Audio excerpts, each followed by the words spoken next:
I need your seed.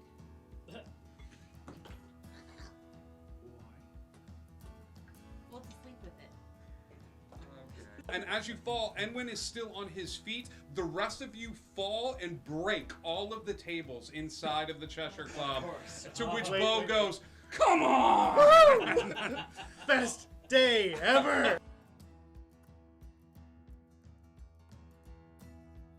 Group, though. He would work with the group because he likes Cass, and that would just be really, really awkward on the battlefield. What? I don't think that's an awkward. Perfect person to protect Cass. I Wait, like what? it. Let's go. I'm still I here. don't need protection. I'm still here. I know you are, sweetie. Chris, It's okay. shh. The adults are talking. Shh. Oh, 1 alright. second, buddy. I like it. I'm gonna. What do you Chris think likes of Cass? I like What have you Ibs was a little pretentious. Abs was And my for favorite. me. I like Bob. Thanks, Perry. All right. Appreciate it. Are you gonna leave? Yeah, the crew needs me. You go, and I'm gonna stay right here. Oh my god. And he nods his head. And he nods his head and walks you over to the door. Just sort of opens the door. Oh man.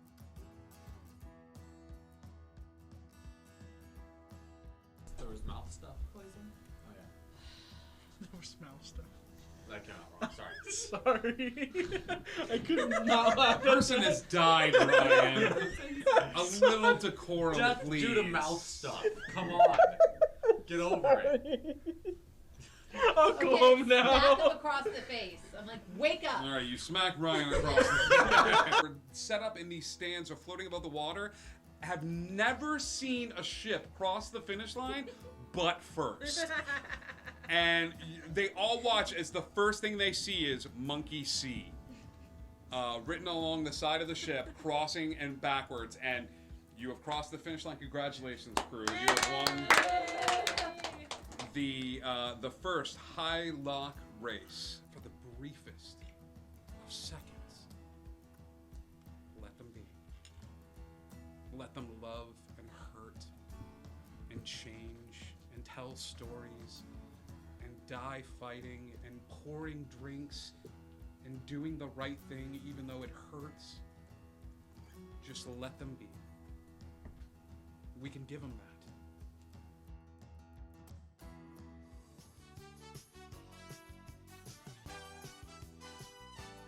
What's going on, Indigo Chameleon audience? It's me, your good buddy Scribe, here to remind you of the fun ways that you can interact here on Indigo Chameleon, even when we're not streaming. One, we've got an amazing Discord. Come and hang out with us. We would love to have you there. You can find some inspiration if you need it. There's memes. There's even like fun ways for you to be like the first ones to know when we're looking for players for a remote one-shot or a one-shot located here at Indigo Chameleon Studios. So please come and hang out with us on the Discord. We would love to have you. We also have a merch store. Yeah, it's a chance for you, the dear viewer, to help us represent the brand a little bit. There's t-shirts, there's mugs, there's prints, there's shower curtains. So I hear one day you will be mine, shower curtain.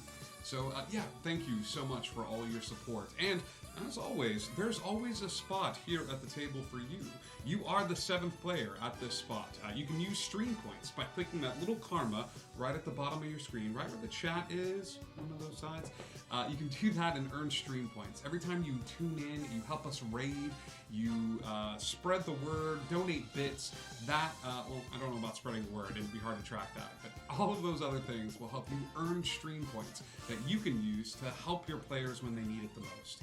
Thank you all so much for all your support. Indigo Connect, and hey, do you wonder?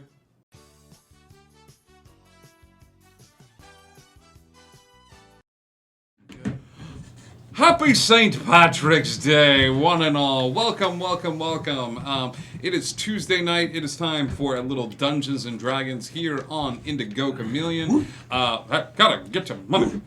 We hope everybody is having a good day, and we're playing a little Dungeons and Dragons to provide a pleasant distraction for all of you that are at home and things of that sort. So yeah, if you're paying attention to those announcements, we have a Discord set up. We have a merch store set up where you can find cool stuff in the merch store like T-shirts and mugs and all sorts of fun stuff.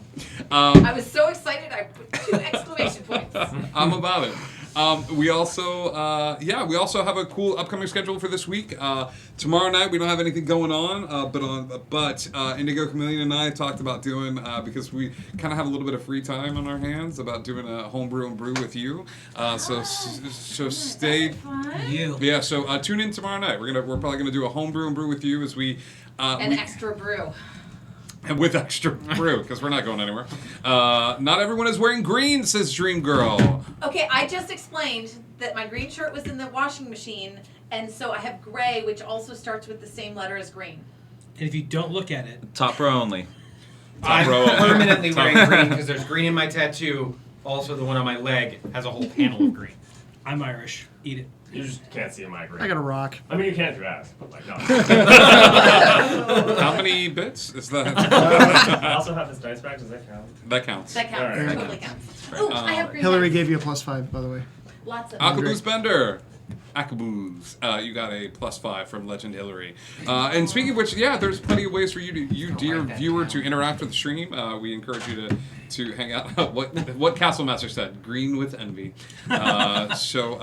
Upcoming schedule, tomorrow night we got a homebrew and brew with you. And on Thursday night we go back to the Lost Isle. We had to cut things a little abrupt last episode, so I'm happy to get back to it. And it was a rough one, kids. Daddy had an emotional breakdown on stream, and I'm thinking about should I cut this? No, let it tuned in. I'm sure we can pull a clip from this, as you can just see my face melting. So tune in for that. The upcoming arc for them is I'm very excited about. It takes place in the late 1800s in New York as we dive into Tesla territory. Tesla, Edison, and not only that, but the ghost phone. For those of you who are familiar with that particular piece of tech. So I am very, very excited about this upcoming arc on the Lost Isle. Friday, we go back to Neverland, which is a lot of fun, and we are still amidst the dungeon, the Armory of the Gods. We are probably going to hit the penultimate episode of the Armory of the Gods. And then we haven't really talked about what's coming up later in the week, but I think There's gonna be all sorts of stuff. All sorts of stuff. So much stuff. Stay tuned to the Discord. Lots of stuff. Yeah, stay tuned to the Discord. So that's our schedule for this week. Does anybody have any announcements? Anything they want to plug? Any upcoming projects or shows? I'm just happy to be back. Hey, welcome back, pal. We missed you. We missed our good smarty boy. As Trovic. You have a smarty boy. He's right here. Well, or our second smarty boy. Okay. Our furry smarty boy. Aww. Okay. There we go. Once upon a time. Thank you for the follow. Okay, Boomer. Nice. Okay, Boomer 63. Okay, Boomer. I hope you're viewing, because that is one of the first times I've ever broken on a on a name. On a name. Okay, Boomer 63. Based on that, we should guys, call your friends. Tell them to follow us right now. We want to hit 900 tonight. Yeah. Any of your friends that have We are a obscene, handful away. Let's make names. this happen. Okay. So, once upon a time in Wonderland, the heroes woke up in the morning and discovered that their good friend Trovic had left a note behind saying that he was going to fix a mistake, going to fix a problem, and then would rejoin the group shortly. Upon waking up and having a scrumptious breakfast as made by Alo, who was not upset at all and was just very happy and just great at making breakfast stuff, fed everyone. There was a bit of a kerfuffle as a few pixies decided to come into the clearing and asked if they could have breakfast, and they discovered that someone in their party was someone that they were looking for. After a pretty intense battle where 3 Summer Eladrin almost put down our good Thoe multiple times as she was knocked into unconsciousness and then brought back up and then knocked into unconsciousness and brought back up. Yay. One of those times flying in the air to escape, then going unconscious and then So falling much down there. But the team emerged victorious. They were led to a small mansion, a spectral mansion, off in the clearing, led by a small girl that had promised them safety and said that the Eladrin were sort of attacking small camps out here in the forest. The group then found themselves in this small mansion. I would encourage you all to watch the episode. Alo had an interaction. An interaction. With the White Queen, who expressed her White Queenness with him. So, yes, it's true, Dream Girl. I love it. Let's start a little war. Thanks. Okay, Boomer. I don't know where they are, but you have me for the meantime. But then the heroes. Eventually found themselves making their way over to the mansion one by one, meeting some interesting characters, including an elven woman who's refusing to give her name at the moment. She's a little wary of the Fae. We also, which is fair, we also have, who do we have? We have Talal, the gnomish baker, who is helping everyone out. And then an individual that was building small contraptions for the children in the area, who turned out to be Alo's father, who ran over to him and called him my son, of whom I take great delight, and wrapped him up and hit his knees and just hugged him, removing his armor, which he created in one fell swoop. And that is where we are going to pick up. Not in the house. We are going to pick up a little bit outside. So Trovik, when you were unable to join us, you and I didn't have a chance to sit down and talk just because of the week and stuff like that. What was Trovik doing when he left, saying, I want to go try to fix something. I'll be back as soon as I can. During that interim, while he was gone, the few hours that he was gone, where was Trovik? Probably seeing if you could get Olo's dad out of the city. Okay. I would say it would not take you very long. You traveling alone through some of the hidey holes and secret ways in and out of the city is one thing, and it would not have taken you very long to establish a contact. Leaving in the early morning hours, before the sun had even risen, you could have very easily found your way over to a contact and discovered that Alo's father was part of a small group of people that the city was trying to keep quiet of them leaving. You're not sure how. Give me an intelligence check. Yeah, okay. Just give me a general intelligence roll. Roll a d20. 24. 24. With a 24, what you're able to glean from the small group of scientists and arcane experts that you still have contact with and you're still in good standing with, is that rapidly shrinking circle. That's okay. It is.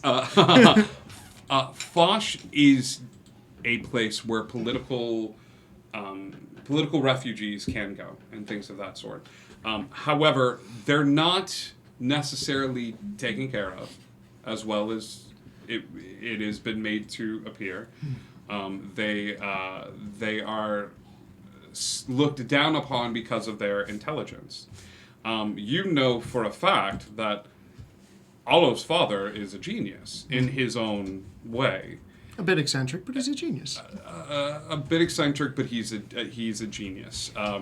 However, he was part of the group of people that left, and the city was trying to keep it on quiet, that they were not happy with their conditions, and if it got out, part of the reason that Foch has been able to establish itself as a Casablanca of sorts is because that they allow this. If this gets eliminated, then treaties have to be re-looked at and things of that sort. So can't let the illusion fade.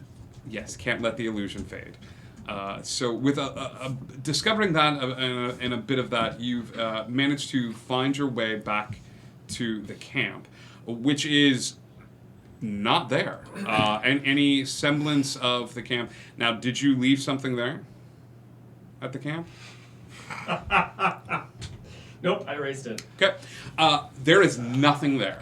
There are tracks. There are things that were leading away from the place. Give me a survival check. This is you, unless you have a different way of tracking down where you think this group would have gone. Humphrey, find Olo. All right. Humphrey is able to because he has the smell.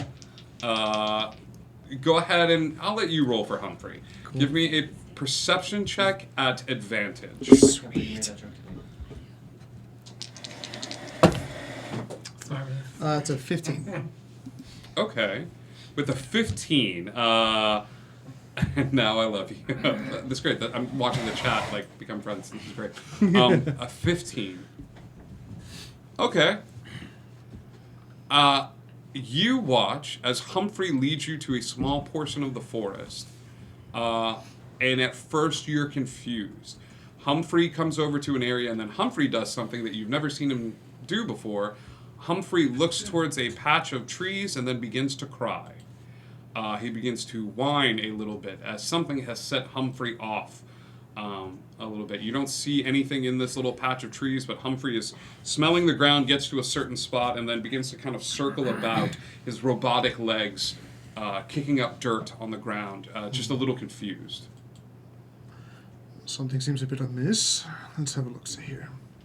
Would I be able to make any kind of an Arcana check to discern if there's a magical effect within the area? Okay. Give me an Arcana check. Cool. That is a 22. Okay.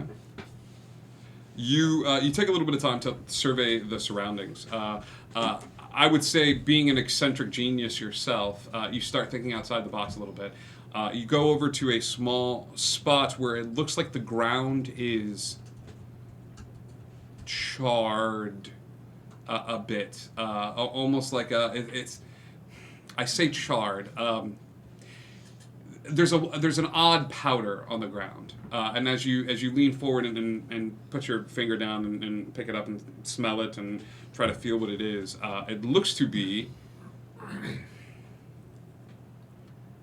It looks to be alchemical residue.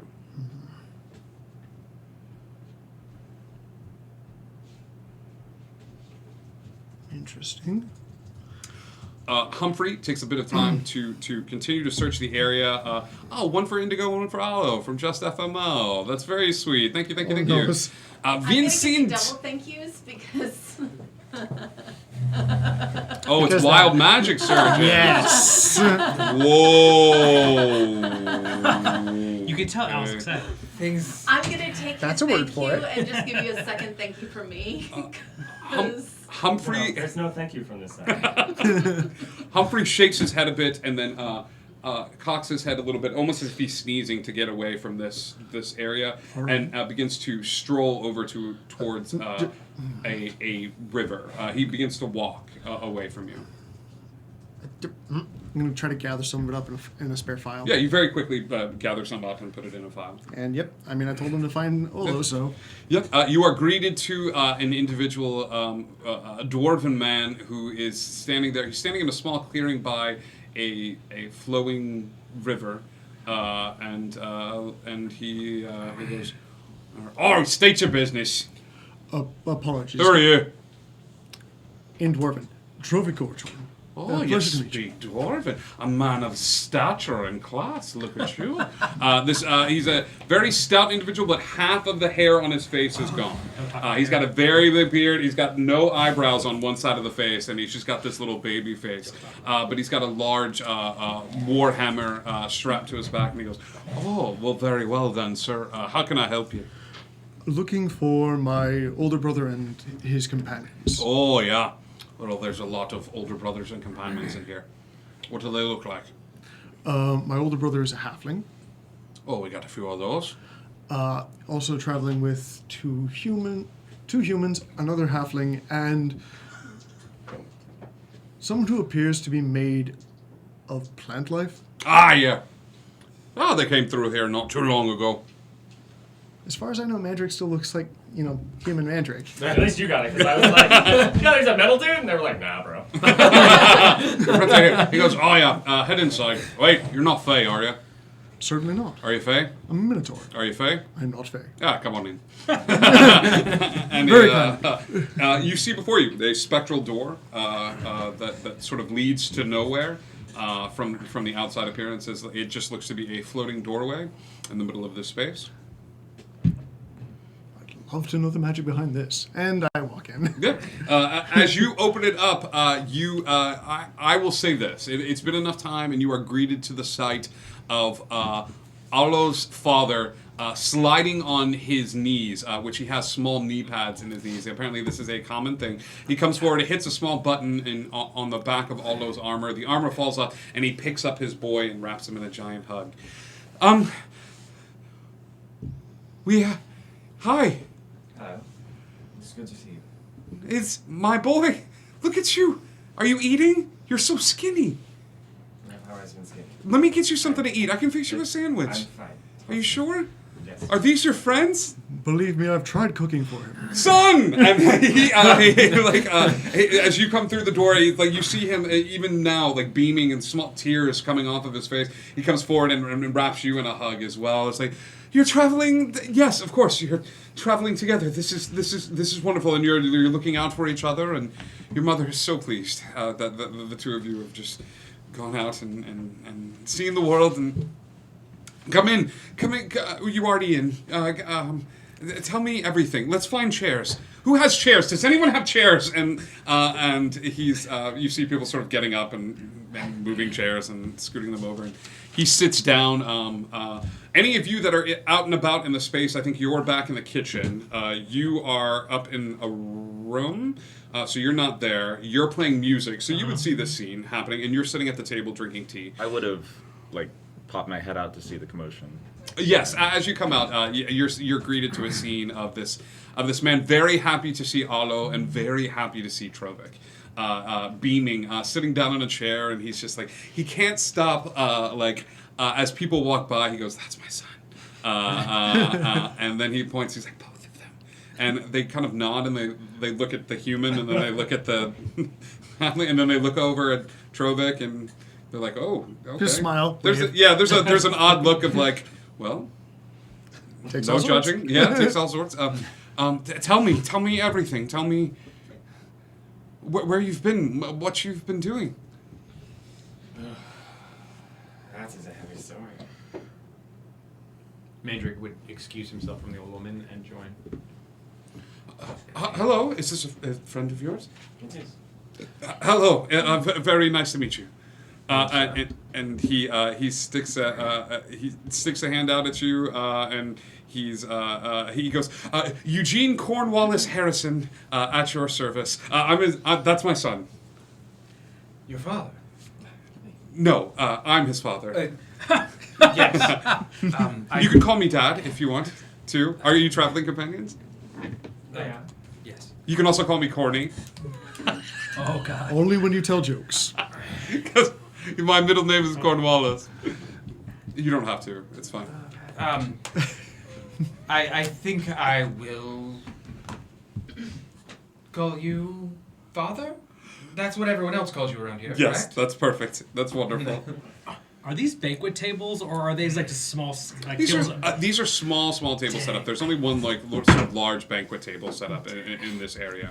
There's enough of a commotion going on that you would be able to hear this. So if you would like to come downstairs I finished and join looking in. through that book, so I'm coming downstairs. Yeah. You come downstairs and you see this heartfelt scene playing out of that man with the frizzy hair introducing himself and shaking Mandrake's hand furiously and introducing everyone to both of his sons. How did you get out of Foch? That's an odd story. We didn't want to be there. I guess it's so less you odd. So we snuck out in the middle of the night. It took a bit of creative spell casting, and luckily I had some smoke bombs left over for someone's more rebellious stage. I assumed as much. so utilizing those and finding our way out of Foch, let a small contingent of individuals out. But it's been lovely. We've been able to sit with, and he points over to the elven woman, and she shakes her head. We've been able to find safety with a friend, and we've been camped out here on the outskirts of the city. I'm glad to hear you were safe. When I heard you were in Foch and we left rather abruptly, I was a bit concerned. Yes, we have much to talk about, but not tonight. Tonight is a holiday, apparently, and I have not been paying attention to my calendar. And he looks at all of you and nods as if you would understand exactly what holiday it is. Nor have we, unfortunately. Olo and I have been traveling for a bit. As you go, I'm sorry, what is the holiday? And the music goes. You playing a sitar? Yes. Tala comes out of the kitchen and goes, "What holiday is it? Are you out of your bloody minds? This is one of the greatest holidays Wonder has ever known. This is the holiday of Patrick the Saint Bernard." Oi! I looked at it, Hupper, just out of reflex. Just. You never heard of Patrick the Saint Bernard? He was a dog as big as a man. And 100 years ago, this great sickness hit Wonderland. It was this sickness that kind of came in out of nowhere, and it made everyone real tired and real lethargic, and then people would start to fall asleep, and then they wouldn't get back up again. And all of these wizards are having trouble fighting this sickness, and so Patrick the Saint Bernard was able to, using his own utilization of magics and holy relics, chase out the sickness away from Wonderland completely, saving it, pushing it somewhere else. And so that, so every year on this particular night, we have a nice celebration, a feasting, of drinking, of playing games, and just realizing that yes, it's okay to be locked all together in a space for a little bit, and yes, it's okay to have drinks and commune with one another in a place and celebrate what life has to offer. And he sort of shakes his head and sort of sweeps his hand. So apparently tonight is the feast of Patrick the Saint Bernard. Where a magic dog saved the world. Not just a magic dog, the magic dog.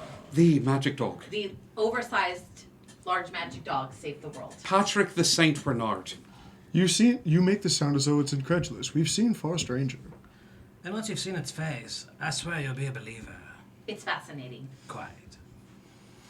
Is this something that I would know about being, or is this Give specific to this region? Give me a history check. Give me a history check. I'm just curious. I want it on this history I'm check. just curious. Everybody that wants to give me a history check, give me a history check. Because it's been around a long time. Spent a lot of time in library. Okay. 25. 27. 27. Flex. 21. Flex. 21. Nat 20. Well, there goes all the good rolls, so Oh my god. let's get those out of the way now. Base plus 10. Because we want to know about this dog. 25. Everyone knows about this except for Thoy. Absolutely. I mean, every province, every group of individuals has their own sort of has their things that they believe in. I think with such obscenely high rolls from everybody but Thoy, you guys have heard this story of Patrick the Saint Bernard. He drove away the sick. He drove away the Sikhs. I lived in libraries. I literally lived in libraries, and I have never heard this story before. Have you ever checked a history book? Have you ever gone outside the So fiction many section? books. Oh, well, here's the deal. And Tala says, I know you just sort of stumbled onto us, but we'd be happy to have you here. You could rest for the night, and I know that you're all on a bit of a journey.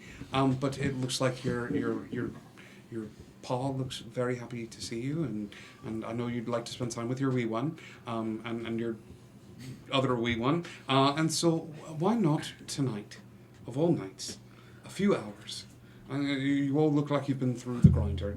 Why don't all of you stay, please, and lay down your burden for just a night, almost as if you've only had, you're only going to have a few more nights together, as it were. So why not have a night where you have some drinks, you have some food, and there's going to be a feast. I'm actually bringing in a friend of mine to be the bartender tonight, and he's a bit of a what I call an alchemical bartender. He makes magical concoctions and confections. So, please. Do you have anything that's more herbal refreshment? Although the drink is nice, I prefer something that's a little different. It's a holiday. Ease up. It's green. I don't per se. I don't have anything, but I'm sure you could find someone. And she sort of just to the car. She's like, no judging. Just do it outside where the wee bairns aren't running around. They're running inside now, but go outside, go by the river, and I'm sure you'll find a few gentlemen. You could probably even talk to Vrosh. You saw him right when he walked in. Just the half-bearded guy. Just the dwarven fellow. Yes, just he got it from a pipe in a particularly bad strain. So don't smoke whatever strain that was. Smoke a lot of it. Smoke a lot of it. Yeah. Will you stay? Your hospitality is greatly appreciated. We're all in agreement. We could use a rest. All right. Aye. Very well then. Please, like I said, find rooms upstairs that suit you best.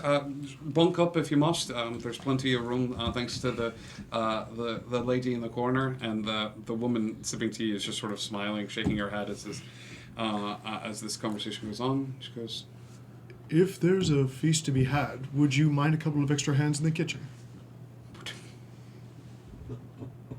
No, I wouldn't mind. You're not a ghost, are you? Certainly not. No, I wouldn't mind at all. Please, come here. How good at you at following orders? Wonderful. Good. Put on an apron, wash your hands, and let's get to it. And you too, Metal Dog. Maybe, can this one hold a spoon in its mouth? No, it will. Excellent at running trays. Running trays, perfect. Come on in the back, and I'll show you what you're going to do. Fantastic. And she starts walking off towards the kitchen. She's got holding your hand. What's your name? Trovik. Trovik. Good. And she goes waddling off into the kitchen. Thank you, Leviathan 4. Woo woo woo. You guys are in the smack dab of the middle of Patrick the Saint Bernard Day. It is a day of drinking, and as the night wears on and it gets into early evening as the sun begins to set, the door stays closed, but every time that it opens, you are able to hear the sounds of music that come outside as some of those tents and small abodes that you saw before were actually staging areas for a bit of a party that was happening. You have free reign to do whatever you would like to do. You can break away from the party for a little bit if you so choose. There is plenty of outside space to explore and small areas to wander. Exactly what we do. Yes. Father. Yes. When you're done catching up with Olo, could I see you later? Yes. No. I'll be right here. And do you have any? Do you want to tell me about? Oh, has he been good? He has been very helpful. He's been very helpful. Very strong for someone so small. Yes. He is very strong. The belt helps. The belt helps. A little, right? The belt? The belt? I mean, if you'd like, we can ask Mom. No, you don't need to bring your mother into this. Okay. But the belt helps. We'll talk about the belt. Perfect. Yes. Oh. Yes. You had mentioned you had traveling companions, and I didn't know how many that you were traveling with. So before you leave, I do have a few things, some quick little prototypes that if you would like to comb through and pass out. I don't have enough to fit all of you, but like I said, they are prototypes. So please, if you have any notes or feedback, hold on to it. Okay.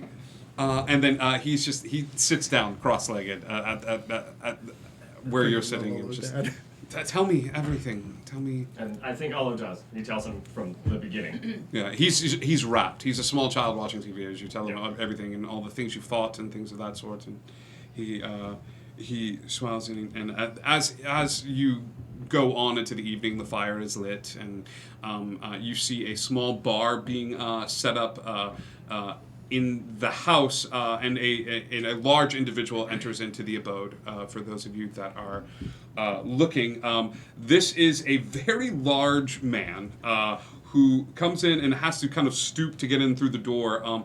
But for the most part, it is a giant hippopotamus. Like it is a GIF, and he kind of comes in and he's like, "Hey everyone, I just want to say I'm very happy to be." And you see your friend stick her head out from the door in the back, and she goes, "Oh, you're finally here.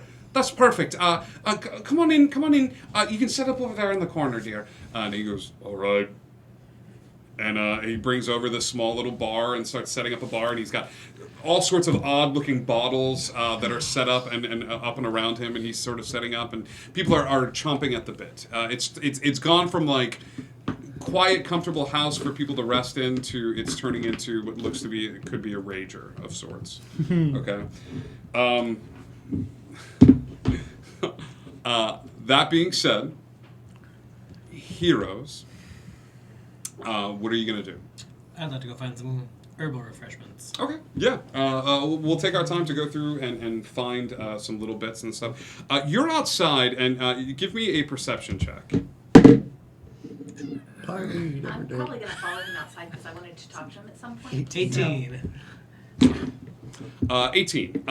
You head outside, and with the perception check, yeah, you find the same sort of dwarven man off in the corner, and he's got a few other individuals with him, and he's leaned up against a tree at this point, a little bit more relaxed, and has kind of given up on his guarding duties. And he goes, "Did you get the kick in the pants I sent you?" If it didn't come yesterday, I promise it'll come early and soon. and what you've done there is fabulous. I do like this part, but I definitely like this part. But when they put together, it's quite the look it makes. Are you making fun of me? Not at all. Not a very handsome. You're making fun of the beard. A very handsome, stout man like yourself, carrying a mighty weapon. He takes the hammer out. Yes. Give me a persuasion check.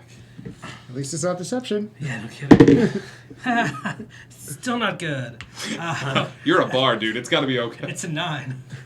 Total? You got a 2? Yeah, on the roll, bro. If it was 1 point lower. Yep, I know. He takes the hammer and sort of looks at it and puts it down on the ground and is like, "What do you need?" I was told that you might be the person to purchase some certain herbal refreshments from. Oh, I've got the finest things you could purchase anywhere. How much gold are you looking to spend? Depends, my friend. How much do you have to get rid of? Oh, so much. For something good to fill your pipe, to give you a little bit of the happiness, I'll say 50 gold pieces. So, would you say that you have a whole multitude of uppers, downers, screamers, and laughers? No, I have weed. It's pipe weed. It's potent, but I don't know some of the words that you were just using. Well, then I'll take... What does 500 gold pieces get me? So I keep me the good stuff. Like you just get that His friends that he's with, sort of like take like a look down at him, and you see his eyes. Give me an insight check. That is going to be a 26. His pupils dilate at 500 and gold. It's not pipe weed. Yeah, and he goes, I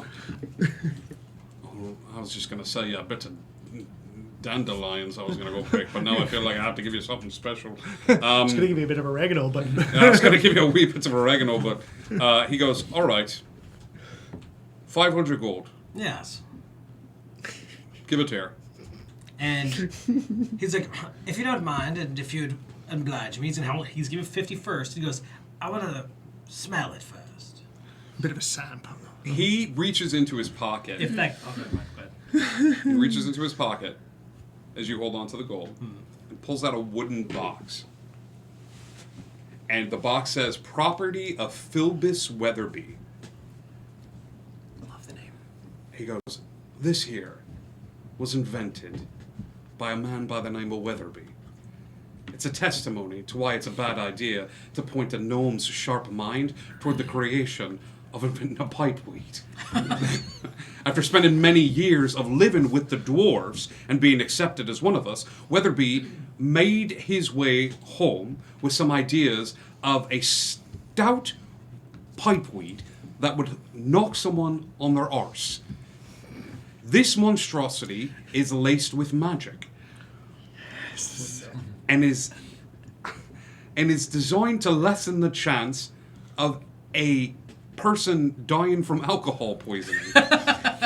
So you smoke this first, you can drink way more than average. And that's from a dwarven constitution. Are you still sober? However, it tastes like a kick in the face from a horse. Okay? It's not the greatest thing. And he opens it up. He opens it up and it lets you smell it, and it smells like a horse kicked you in the face. Like it smells like it's a very potent. Wolf is worried about you and has given you a +5. Thank you so much. Thank you, Wolf. For 500, I'll send you on a trip that you're sure to come back from. And that's all contents included. Box, pipeweed inside. I can't give you the whole box. What am I gonna have? But I'll split But it you'll with have you for the 500. evening.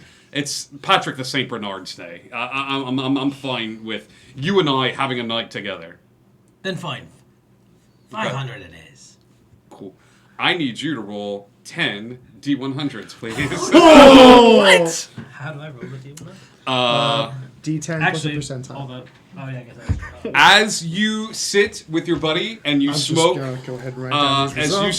smoke Weatherby's Whirler, Nice. You are shunted into a chaotic haze of blurry awareness, bolstered confidence, and overpowering relaxation.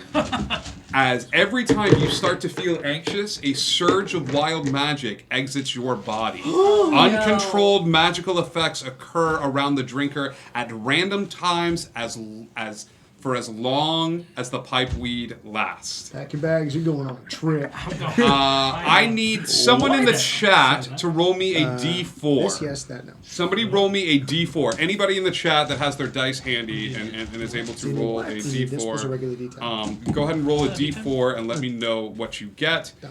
You're going to roll those, and we're going to cut back to the rest of the group. Oh, no.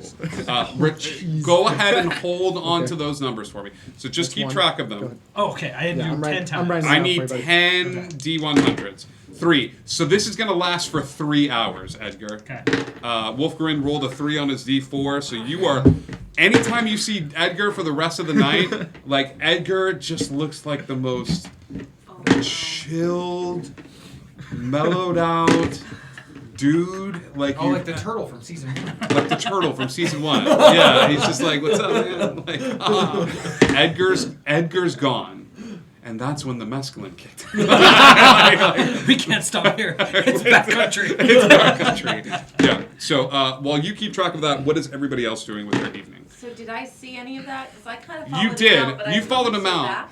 You followed him out. Give me a perception check, as I don't think this is Thoe's scene. No, she's gonna watch and then try to figure out what to do next. I have an idea though. You said perception? Yeah. It's a 19. 19. You see him walking off, and you're kind of keeping an eye on him outside. With a 19,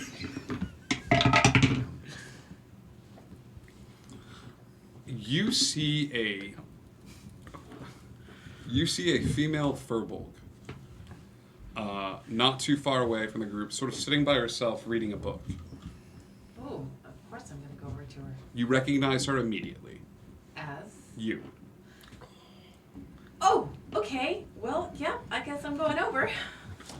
I So I go over and sit next to her. I thought this was extremely creative, for several reasons.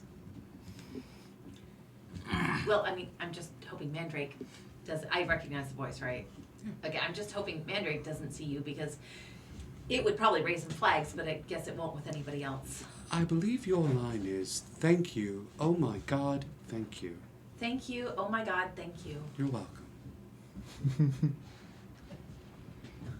Do you need something? I don't mean that in a rude way, because I actually do mean something, but I figured you could go first. I don't need anything other than what I desperately want. Right, well, me too. I'm a little worried. Why are you worried? Well, I almost died 3 times. Did you die? No, I didn't. Did you die though? But did you die though? I didn't. All right. I'm not strong enough. I need to be stronger. In order to do what you intend to do? Yes, To go up against a god? Yes, I would say so. yes.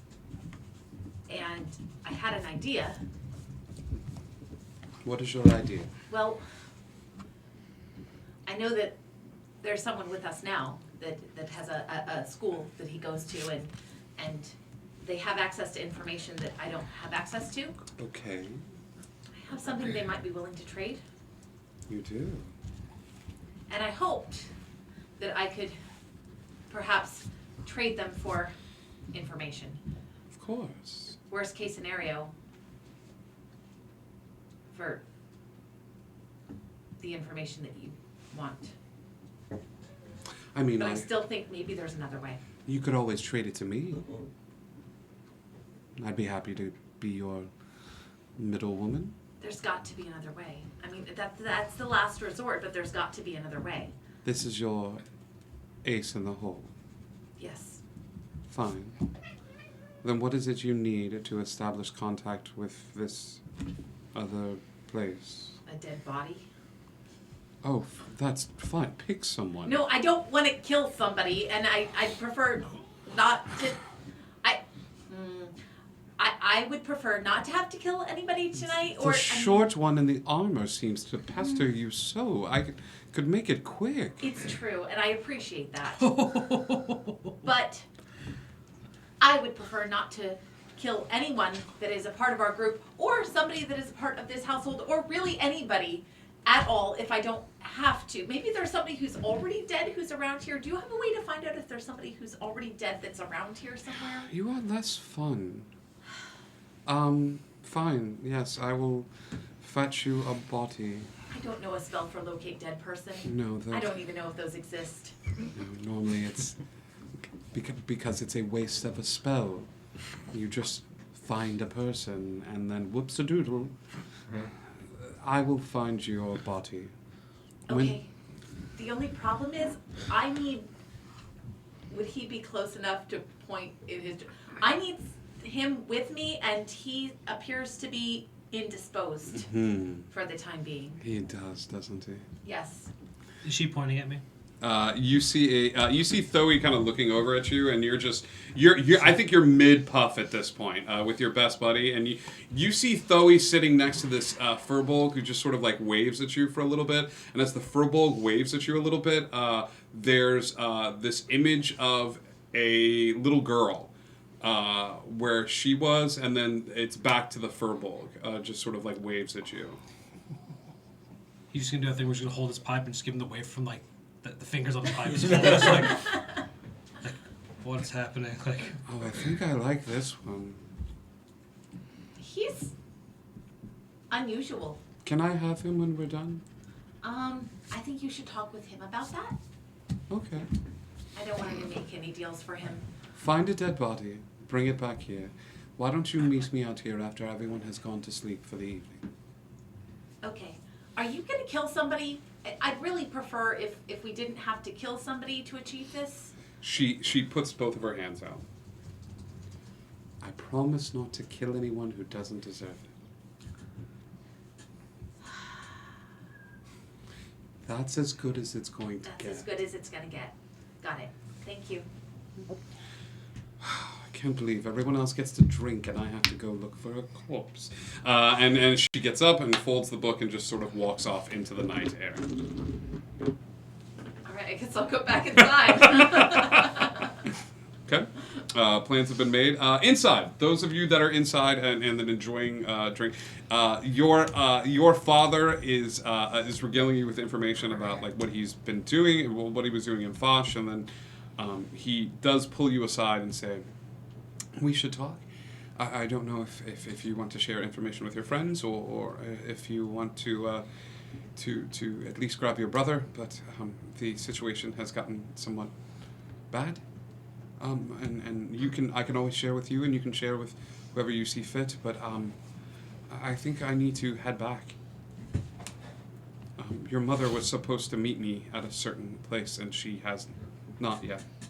So. Get moving. We'll be right back. Oh right. Yes, of course. I'll go find Drovic. Okay.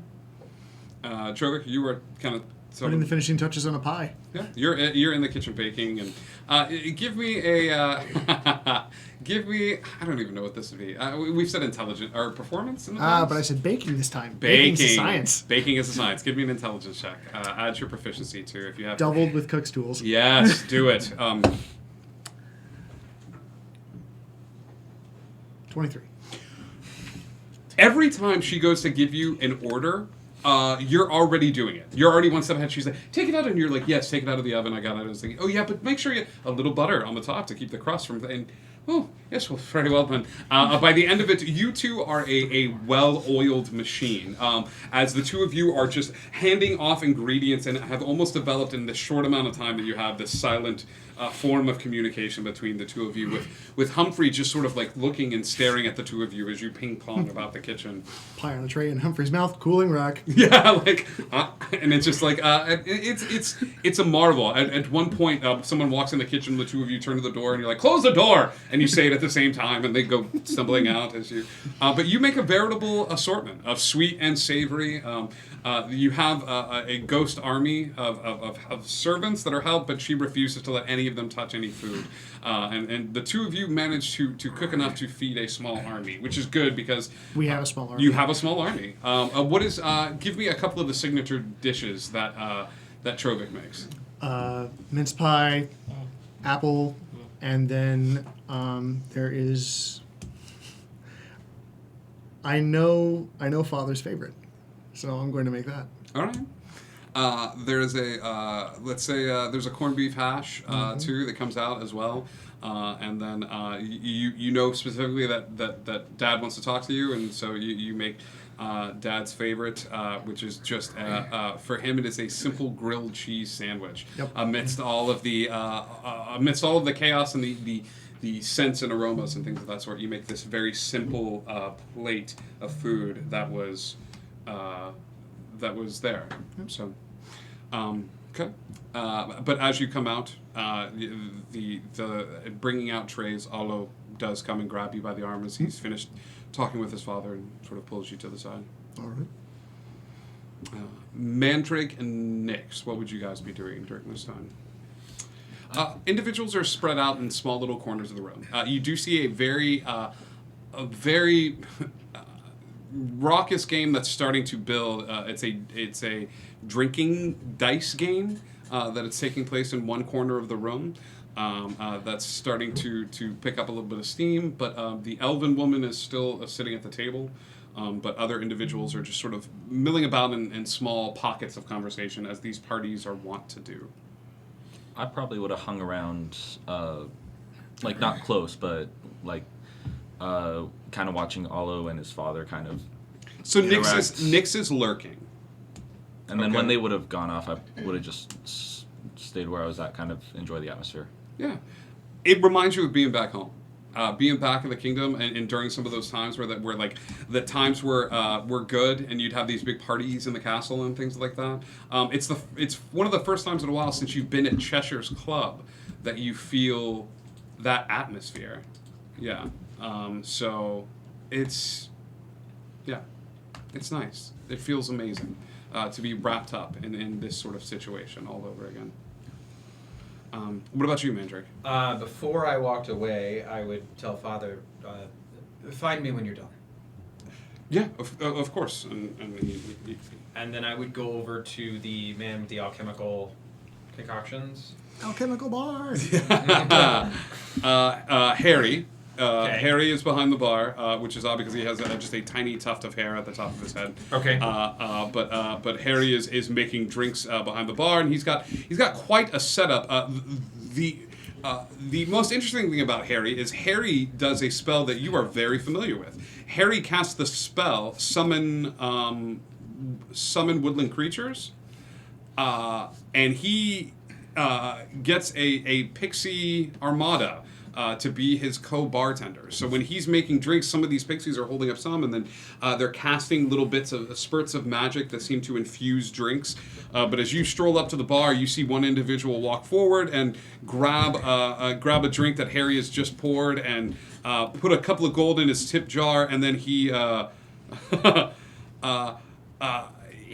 looks like he has 2 teapots, and he pours the 2 bits of tea into the same cup, and as they do, the 2 teas are different colors, and they swirl. They continue to swirl in the cup, and the person just goes off like, whoa, like looking at the teacup.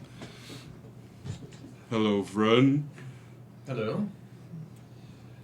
Happy Patrick the St. Bernard Day. Happy Patrick the St. Bernard Day. You wouldn't happen to know where I could get some potions? Some healing potions? Possibly. I do that on the side when I'm not bartending.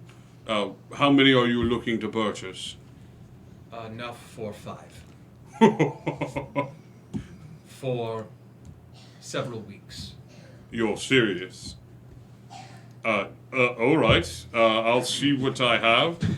He kind of looks at pulls open a bag. He goes, I have 4 greater healing potions that I have stored, and 1 superior. How much? What do you need them for? My friends. What do your friends do? We tend to find ourselves in quite a bit of trouble fairly regularly. All right.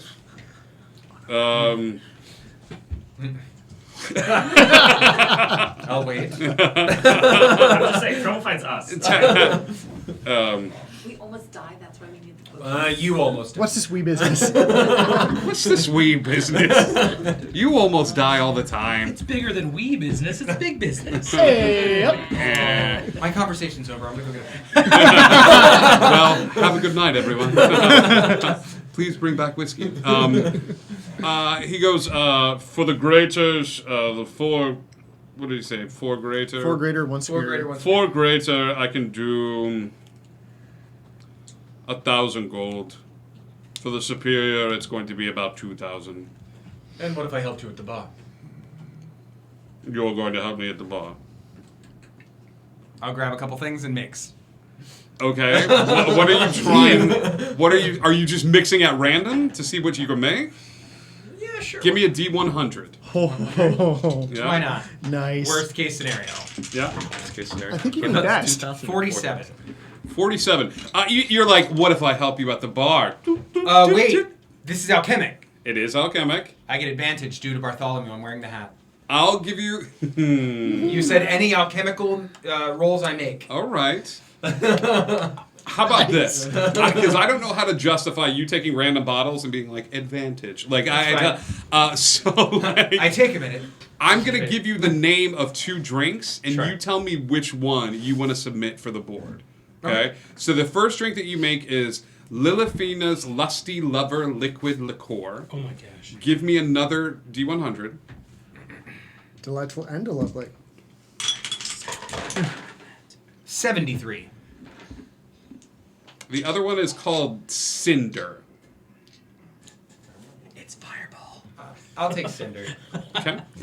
You take these ingredients and you like you're just kind of flying by the seat of your pants here, and you warm them up, and as you extend the drink to him, he says no and pushes the drink to you, and he goes have a sip. I can't. You have a mouth? Oh God! what a flex! And I'll push it back. That's not how this works. It's just clay now, buddy. Yeah, now it's just clay. It's just clay. Yeah. You now have a porcelain metal. That's fine. I'm among friends. Cool. Okay. Mug friend. He takes the mug from you and he goes, all right, and takes a sip. And as it does, you've created a spiced cider. It's served warm in his hand, and it seems to stay warm even though you did nothing to heat the liquid. But as it does, you see his eyes glow briefly, and he extends a hand outward towards the fireplace, and a small bit of the fire comes out of the fireplace, and he moves his hands about, and you see the fire form into that of a horse, and the horse goes galloping about the room a little bit, and then he sends it back towards the fireplace, and he's like, "If you help, I'll knock half off, 1,000 gold." And I'll walk behind the bar. I'm taking the night off. I've never made that. He goes, make me another one. Just whatever you want to make. Maybe you're a natural. Give me another. D100. Give me another D100. Oh boy. What's funny is I rolled my fire dice for Cinder. That's great. Oh. 10. You start grabbing random bottles and you start pouring them in, and he's excited, man. He's taking notes. And once again, you take this drink and you're like, oh, well, some of these ingredients still work the same. So you do something, and it's this beautiful red drink that occasionally like goes pink sparkly and then back to red, and then pink sparkly. And he drinks it, and he's like, oh man, is this cinnamon whiskey? I may have grabbed that bottle. This is wonderful.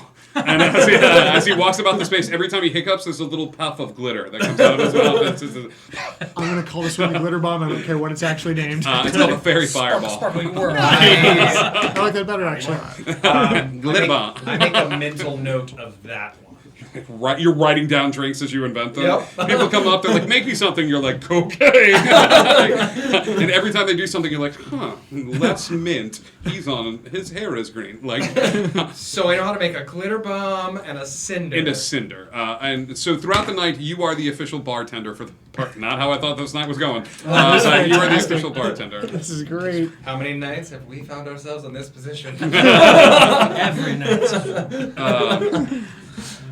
At a certain point, Eugene, Cornwallis, Harrison will take you, and after you are grabbed, Thoe and Nix, you would see him leading the group off to a small area. You would see him leading Alo and Trovik, and he's got a kind of a sullen look on his face. He just leads you to a dark corner, doesn't lead you to a bedroom or anything like that, but just finds a quiet corner.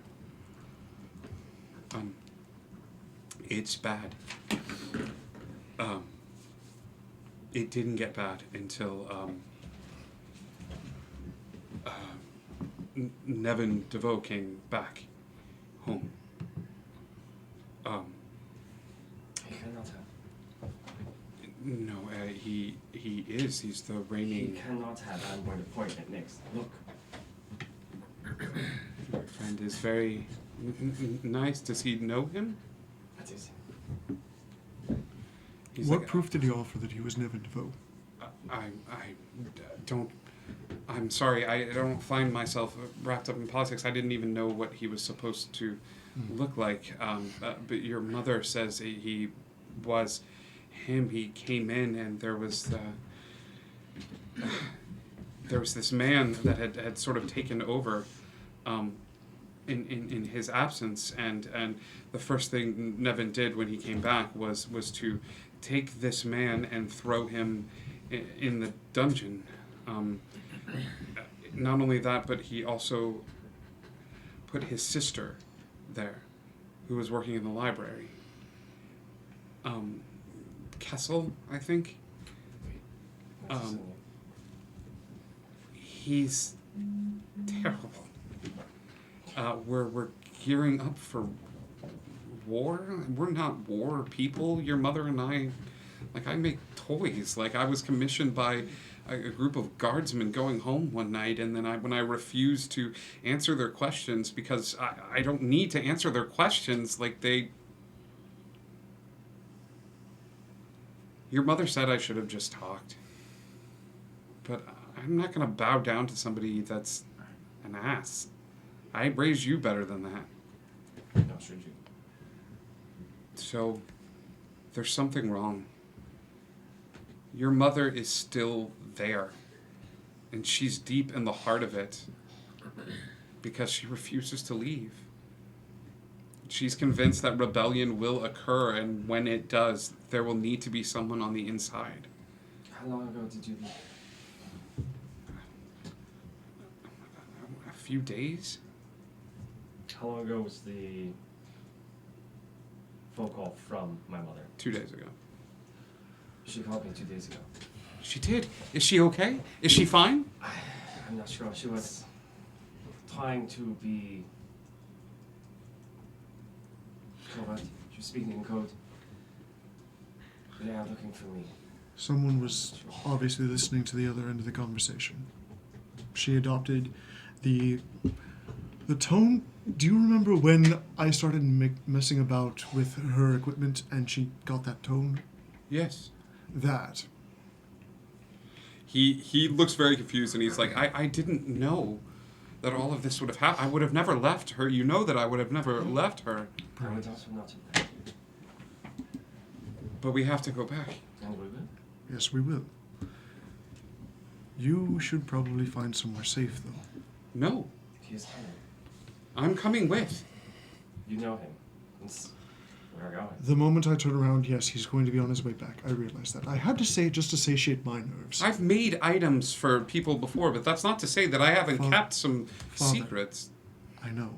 You taught me quite well. I know. I mean, and I kind of like gesture to Humphrey. Are you taking care of him?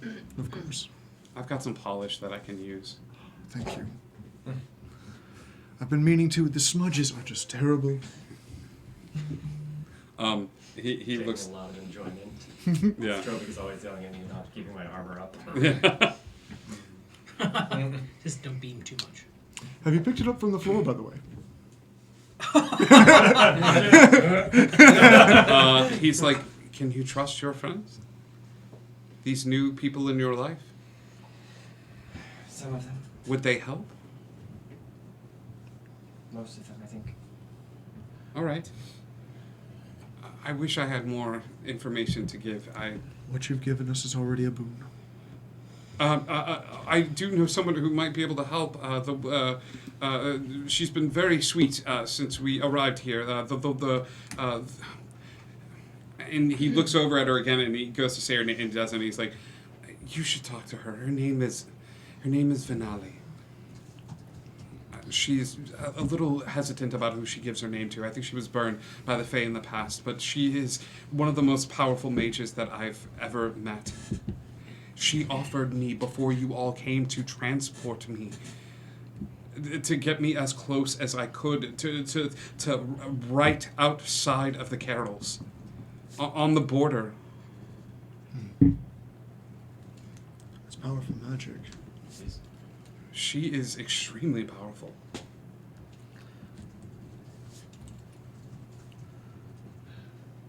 We'll talk to her. All right. For now, your mother would want you to have fun. And for right now, and I place the plate in front of them, please eat. Oh, grilled cheese. Oh, God. Thank you. They have, like, meat here, and I keep telling them I'm vegetarian, and they don't know what the word means, and I have to be polite, and I usually shove as much in my mouth as I can and then spit it into a napkin. My stomach is not... Oh, thank you for the grilled cheese. And he sits down and begins to eat the grilled cheese, and he goes, presents.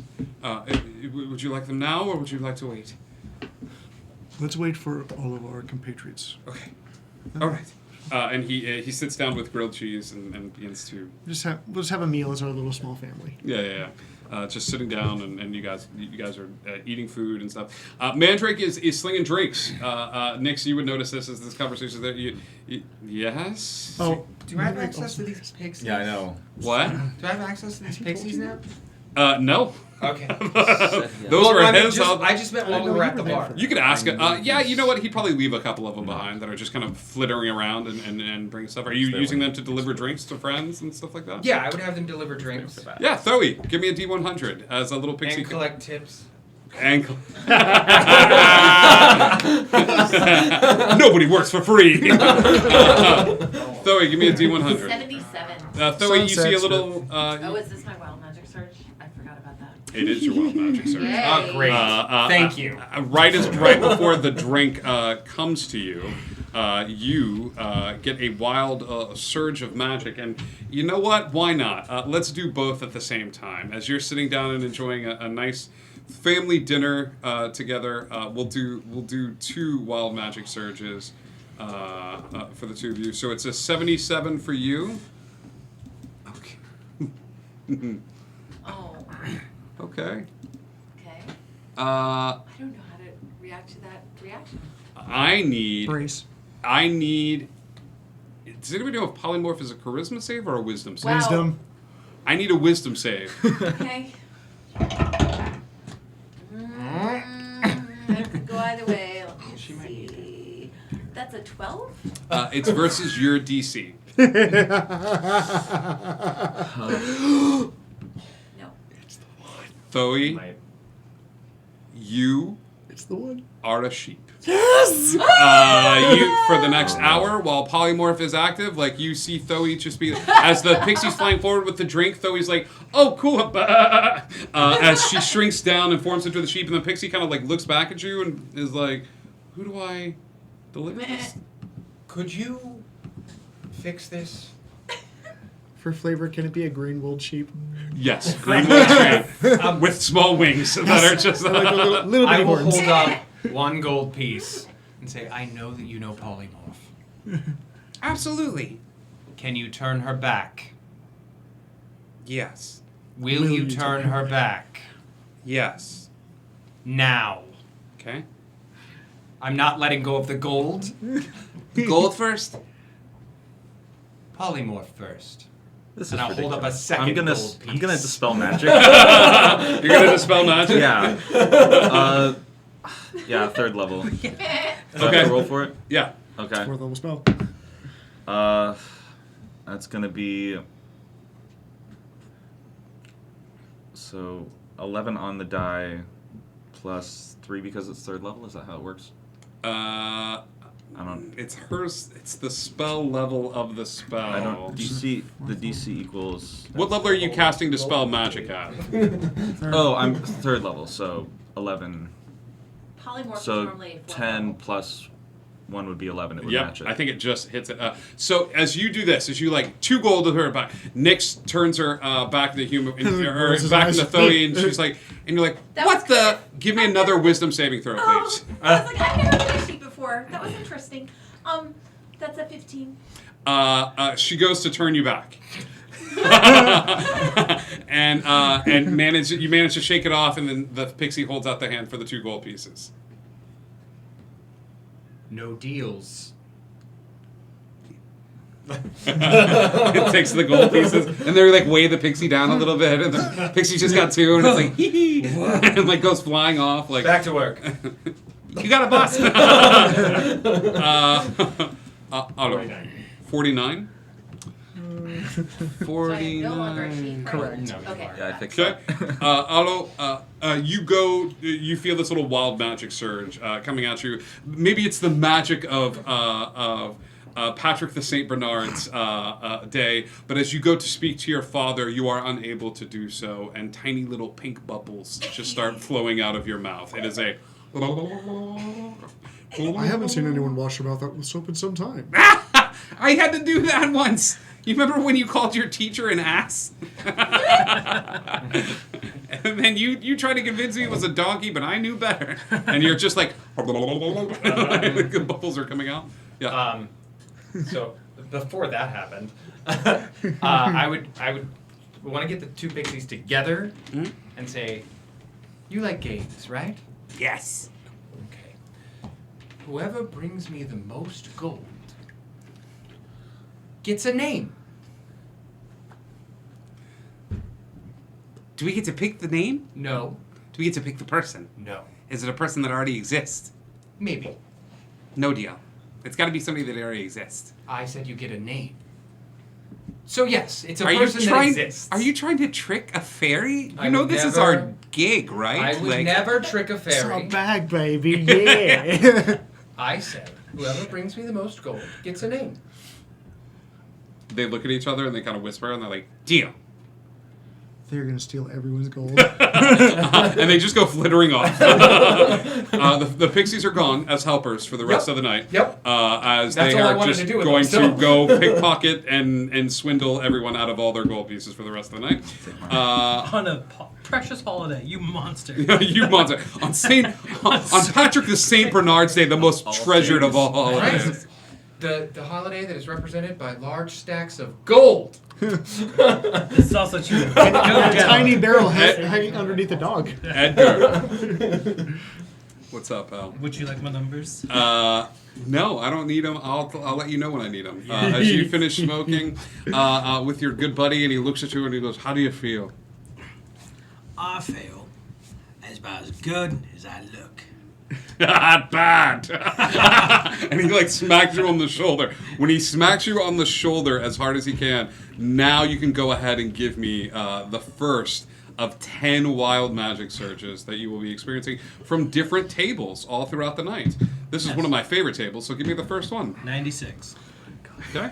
I'm so worried. It'll be okay. fine. Probably. Oh my god. I don't know about that. That'll be great. It'll be fine. I don't know if I can do this. Yeah, you can. Sure. Oh crap, buddy. Okay. You cast. You go and you're like, and you smack him on the back, and you feel that first surge where your brain gets a little foggy, and as you stop, you're like, and you look back, and everything around you is stopped. He has stopped. The birds flying in the air have stopped. Everybody in the clearing has stopped. It is like one of those old, like, viral videos where, like, everyone is frozen. And he's just gonna go. He's gonna go up to probably whatever thing is suspended in the air and just like try to wiggle it, try to move it, just to see. I guess probably a balloon or like just something. Just want to walk and play. Go over to a balloon and you're kind of like playing with the balloon. And as you do, is it like steady or does it actually give way? It gives way a little bit. Like it gives way a little bit, but as soon as you go to like move it a little bit further past its origin spot, the spell breaks and you see him like looking around and he sees you off a little ways. And he goes, "There you are. Enjoy yourself. Happy Patrick the St. Bernard's Day." He's gonna grab another coin from his coin purse. He's gonna flick it at him. He's gonna be like, "Give me a dexterity at disadvantage." Yeah, dude, because you're blitzed. And that one? No, it's pretty close. Well, it's a 12. So it's a dexterity check.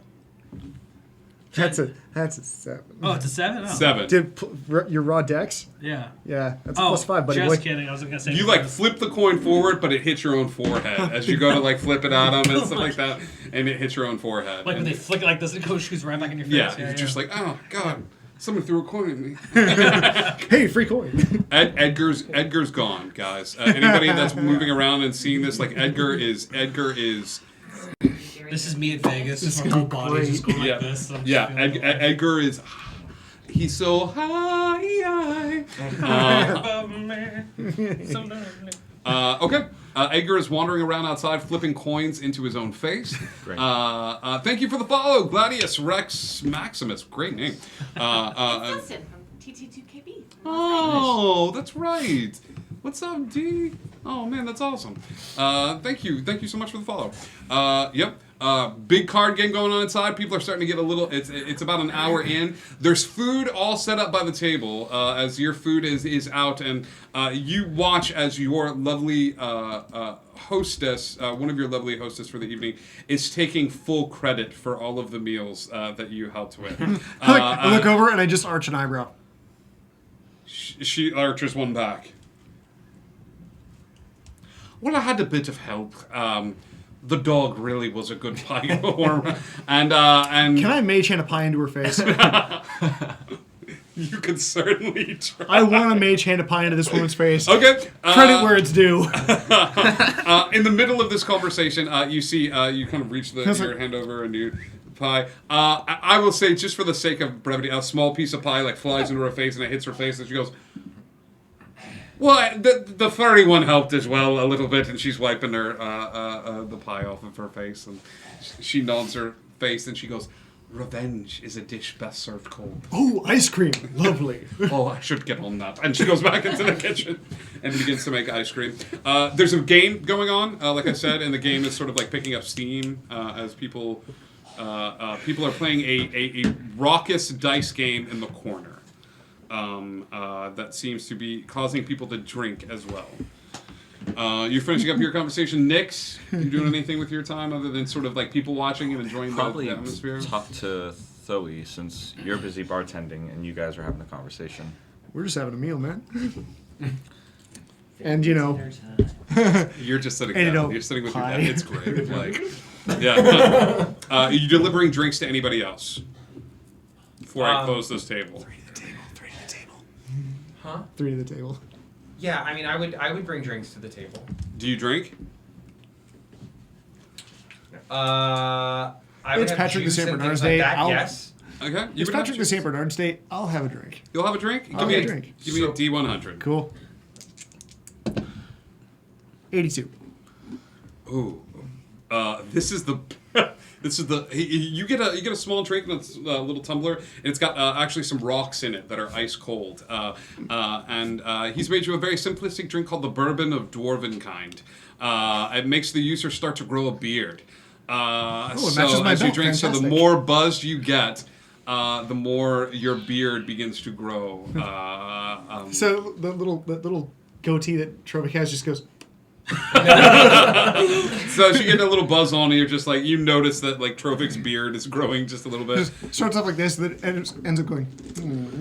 Dad will have a drink. Yeah, Dad. As he has one, he's. Oh my god. So Dad goes, I never drink. You know this. But I'm not going anywhere tonight. I'll have a drink. And you see a recipe for something called the Tiamat. So you start pouring bottles of the Tiamat. The Tiamat is 5 different shots, each one a different color. Awesome.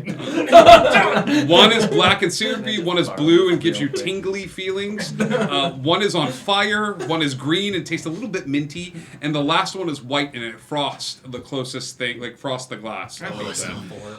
Then the 5 shots are all poured together. It's a layered shot. In a layered in a glass, and then the person drinks it. And yeah, Dad takes it. Let's give him a con save just for fun. Nope. Dad is not sloppy, but he's just like, you remember when you were a baby? Like, you remember the baby stories. You're a little. I'm gonna reach like forward, a grab him on the shoulder, and cast Lesser Restoration. And you peed your pants so much, and like the Lesser Restoration kicks off, and like, and he's like, oh, wow, sorry about that. You really did wet the bed a lot, though. Yes, sorry. I sent 3 drinks. Just to the like, table, right, So there's just like, one oh, sitting God. there. Yeah, there's one mystery mouse could drink that we can use later. After that, he's just gonna. I don't. You look like you need a And drink. then he's going. You gonna drink it? Yeah. Give me a D100, buddy. As you drink. Magic. 11. Drunk magic. Of all the drinks for you to pick up, you pick up a drink that looks like a glass of water. It's just a plain It's straight glass of vodka. water. And as you take it and you tip it back, welcome to the mimic drink. The drink is flavorful. It's got a kind of a minty taste to it. While you are pleasantly buzzed, you are able to cast Disguise Self at will for the next hour, as you are able to just sort of take on the different appearances, should you so choose. It's all right. All right. Who am I? And he's gonna look at Edgar. Terrible in this. Death things around. And Dad just starts laughing. He's like, I don't know, but it's so true. What an homage. What a terrific homage. Quite kind. Oh, come on, another. You seem to have the voice down. I see. It's quite lovely. As you come in, I think it's great if you were to come in high and you look over in the corner and you see yourself like He looks very handsome. He's like, look at him, look at the pipe, look at him. This one's shorter than me. This one is shorter than me. Not disguised self can adjust their height a little bit. The party kicks off even harder as more people are eating and drinking. You're getting swamped at the area. Your Harry, seeing this, sends over the rest of the pixies. So now you have because he's wondering where the other 2 went off to. So he sends another 4 more to assist you at the bar because you're making a good amount of money on tips and things of that sort, and people are taking notice of these odd concoctions, and you're having fun because you don't know what any of the bottles do, but you're starting to pick up a little bit as you go along. You're like, oh, this one makes this sort of effect, and this one does this. Yeah. Cool. Everybody else just kind of enjoying themselves, having a good night. He said he wanted to talk to Zoe. Yeah. Is that during all of this? I would say that as the party's kicking off, Nix, you would find Thoe off in a little area, and he is looking. You're inside. I mean, are you imbibing at this point? I don't know. A little bit, but lightly because she's got to keep a clear head. Magical drink or non-magical drink? Aren't you not allowed to get drunk? Yeah, she can't. She's certainly sober. That's right. Still nothing. You're still sober. Yeah. But I don't know that. For 13 days. So Thoe looks like she's drinking some wine or something. How have you been? Okay. You? Getting my footing now that I'm back. Took longer than I expected. If it's Patrick the St. Bernard's Day already. Yeah. But a lot happened. Yeah, we could work up to this in a really long way, but can I just ask you a very blunt question right now? Sure. Okay. How did you do it? How did you separate yourself from... It's a little hazy what happened when I was him. I need don't you to have remember all how the you memories. became not a god I anymore. believe if it went the way I had it planned when I decided to stay, my goal was to become powerful enough to use a wish. I don't know if that's exactly how it went down, but that was what I was hoping I could manage to pull off with a couple 100 years under my belt. Did it work? I'm here, so I assume so, but again, bits and pieces. I don't really remember the whole time. Do you remember when it happened? Were the 2 of you separate? Were the 2 of you in the same location and different places? I remember, Do you remember waking anything? up. I remember waking up to the Minotaur's place. I don't really remember anything before that. I thought that was... I mean, I had some dreams beforehand, but they had nothing to do with me separating.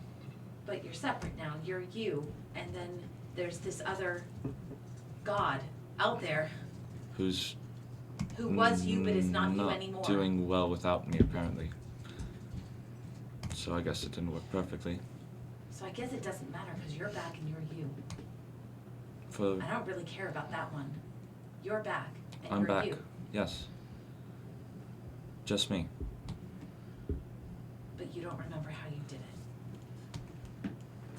I think I know how I did it, but Tell me anything you know. Anything will help. Why? Do you think he would want to... I don't want to...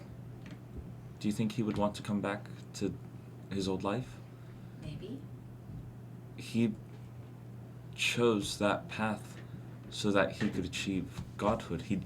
And you chose he that made- path so you could achieve godhood. I didn't choose it so I could do that. That wasn't my goal. My goal was to keep things the way they should have been. It wasn't to be a god. It's not what I wanted. The 2 of you give me perception checks. Ooh, yes. 15. 21. Great. Okay. Unless you want to force that fate on him, and I don't know how that would go down well. I think this is something you just have to move on from, unfortunately. And I know it must be hard on you, but if he wanted to have stayed, he could have, and he decided not to. I don't really want to talk morality right now. I just wanted to know how you did it. Fair. I just don't want you dwelling on something that you can't really change. You did. I haven't changed. I know. You're you. I mean, you went through a traumatic experience and all that, but all of us have in our own ways. But you're back, and you're you. And look what it's done. What has it done? Flint, he's merged with the White Knight. But that's not because of what you did. No, but there's consequences that you can't foresee. How do you know that that consequence is because of what you did and not because of something else? How do you know that that wouldn't have just happened anyway? Because the piece he's missing that he's trying to fill is me. And if I'd never become him, he wouldn't have a piece missing. I'm not saying I regret it. I'd do it again in a heartbeat. But you can't. These are big things we're dealing with, and the consequences you just can never know the effects of.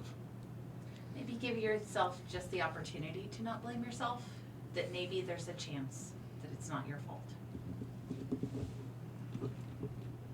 I mean, maybe it is, but maybe it's just there's a small chance that it's not. I mean, I'm gonna find a way around it, either way. I have to.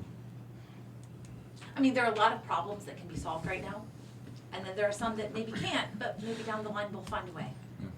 We'll work on it. We'll try. At least they've still got their family, and I'll point at Jorvik and Olo. They're all over there having fun. Like they're just having a blasty. Like the three of them are just. Dad. Olo is just rotating through members of the party. Yeah. Like as you like look at them, they're over there, and it's just like. And I'm sure it's like, look at me, I'm Nix. Like, I'm disappeared for ages. Like he's just like, and you're just like, there is a woman that walks in, a Furbolg, who enters into the space, and then she kind of looks as she comes in and waves. Mandrake, give me a perception check at disadvantage. The bar is popping. Sorry. So the first one is 7.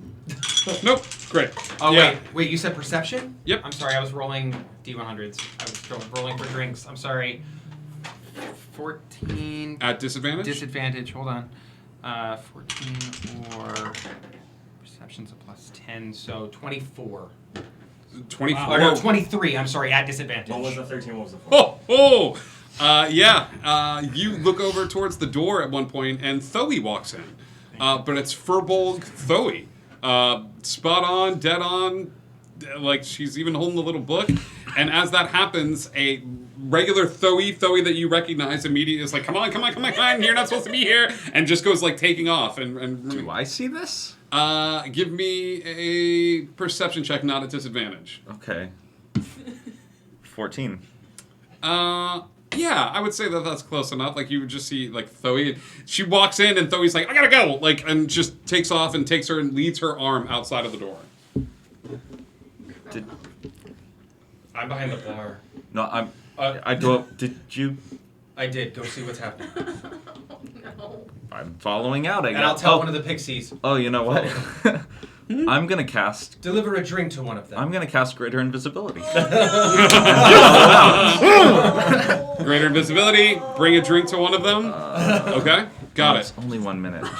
You saw the fact that he like looked behind you like, oh god, What? she's not supposed. Like I know that he saw. you know that Nick saw, and you But look over did I and see him go invisible? no, Okay, no. Okay. You have eyes. So I know he saw, but I don't know that he saw. You have eyes for Thoe, and you were like, get out! As you walk out, you're going to have a couple of seconds where... Is he around? Is He's- he inside? He's around. Dude, he's not. He's even over by the sure. door. He's like talking to a ficus. He's like, how long have you been coming here? And, I love we do these. Give me- On the way out, I grab him by the arm and I say, "Come with me." as you grab him, Which feels awful like my arm is stretching out, my body's still in place. I'm like, give me wow, another one of those D100s, baby. What did you get? 62. 62. He's gonna be You. high. Oh my god. And Thoy is a dinosaur. And I'm a Open chicken. the door, get on the floor. Everyone do that. Oh god. How do I do this? With great applause. Use your words. Use your words and start. Give me 3 attack rolls, please, using your spellcasting ability modifier. So what am I looking at? Your spellcasting attack. You're gonna cast on modifier? the 2 Thoes and yourself. So plus Okay. 5. Oh no! Oh no, I'm sorry. Spell attack modifier. I need plus that. 10. This is you. Do I need to go? This get is one? you doing 3 attack rolls, using your as if you were doing a ranged spell attack against something. So, do I pick one? No, it's or just- it's just okay. Well, then the first one is First one is a 19. okay. Second one is a 22, Does a 22 hit, Thoe? Yes. and the third one is a 23. Does a 23 hit? You. Me. Yes. Yes. Okay. Oh god. Oh yes. As you grab his arm and you're like, we gotta get out of here now. You go. He goes and as he goes he just goes boom, and 3 fire bolts just go flying out from his hand. And pew, pew, pew. One of them is gonna slam into you. Oh. Wow. We haven't had a long rest since we came in here, have we? You No. have not. Cool. Let's cool, see. cool, cool, cool. Somebody unexpectedly throwing a firebolt at someone? Cool. What level are you? 13. Wait. Okay. So that's Is that how like many our people? level No, I'll- as people? Several. Are we gonna kill Thoe every week? Is that like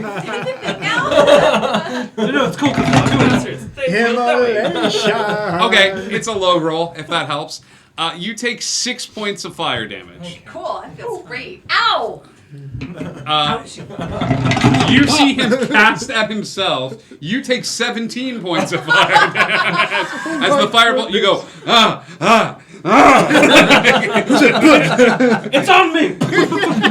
Don't worry, I'll get it. You burn like 2 nipple holes, like right here, like just like. How'd you know they were so sensitive? They're so sensitive. anybody else cold? And everyone at the party just kind of stops and looks at the door, and Apollo turns into Edgar with the nipple holes. Just the nipple holes are because I'm like, this is my finest shirt. the other Thoe just like moves a hand and like this, and sort of she's like, oh god, he's high as a kite. I know we're probably gonna have to fix this. I can- can't fix this. I can fix it. Let's just get outside. And she takes you by the arm. She's like, we're gonna go talk, okay?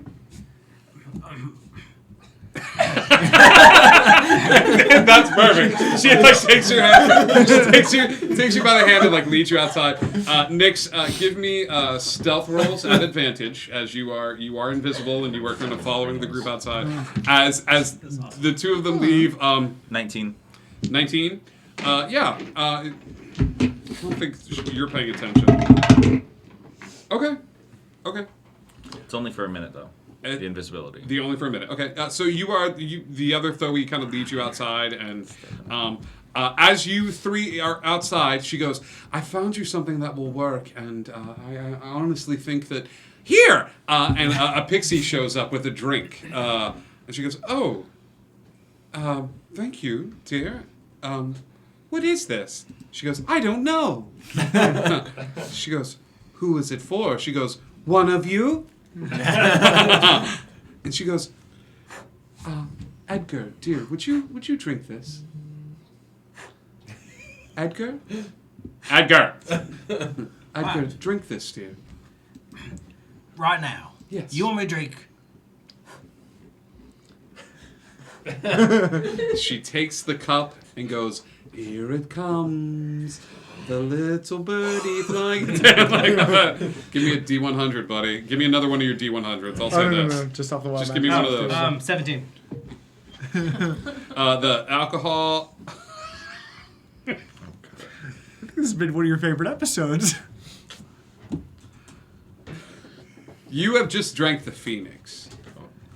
Well, on the plus if side, I die, come back reborn. again. It is a peppery drink that burns not on the way down, Oh, no. but on the way out. So tomorrow morning, when you wake up and go It's okay. Most to bards have a burning sensation when that happens. have the number one, you are going to have a severe burning sensation that is going to give you pause. Got it. In the morning, but it will not. It is a practical puppy paws. Sorry. With Yearning for a burning. Here we go. The pixie goes, how much gold do you have on your person? Oh, presently. Yes. I have about 2,000 pieces ago. Okay, go ahead and add that to your... Oh my gosh. 2,000? Yeah. Oh my gosh. Nice. You currently have 0 He's pieces still of just gold. like, well, I still have 33 pieces left, but I still Yeah. have about 2,000. Yeah. I'm just gonna keep blowing at her to see if I can just try to like knock her out of like her flight You pattern. fly away. She leads you deep into the forest. She does... I'm going to need you to remember the thing you gave me, the paper with the blood. That's cold. I have a use You're for hearing it. all this. Okay. You're getting close to the minute being up. There's trees. Yeah. I'll get behind a tree, cast fly, and go into one of the trees. I'll be very careful, but You're going to fly into a tree? yeah, like into like above, so I'm not like He's eavesdropping from above. Gotcha. yeah. Okay. You weren't dropping no eaves. Ooh. Just the leaves in the trees. I'm gonna start Yep. fishing through my bag, being like trying to frantically find this piece of paper that. No, I have it. Whatever. It's okay. But did you get it out of my bag then? No, you gave it to me. Lucky me. Yeah. Lucky you. I know. And then I'm from behind the tree. So they can see. I'll let you write it. All I need to do, and I think you probably would anyway, but it's really, really important. I need you to not talk to anyone about what happens here right now. I'm not going to ask you to do anything that I don't think you would do anyway, but I need you to not talk about it with anyone, please. You've sang an awful lot, real fast. Okay, so just No here, talk. Got it. write on the paper. I promise Promise. I will not I will not reveal. reveal. It's REVEAL. Reveal. The H-E-E. events Evans.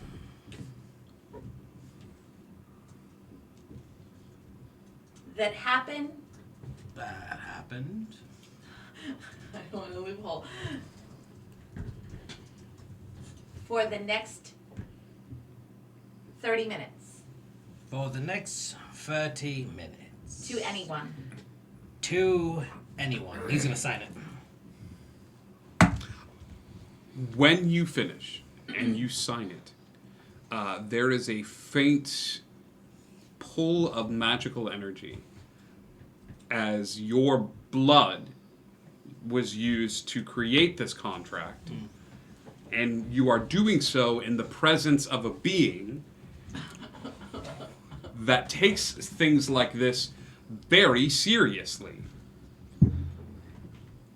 The contract disappears with a puff of winter wind.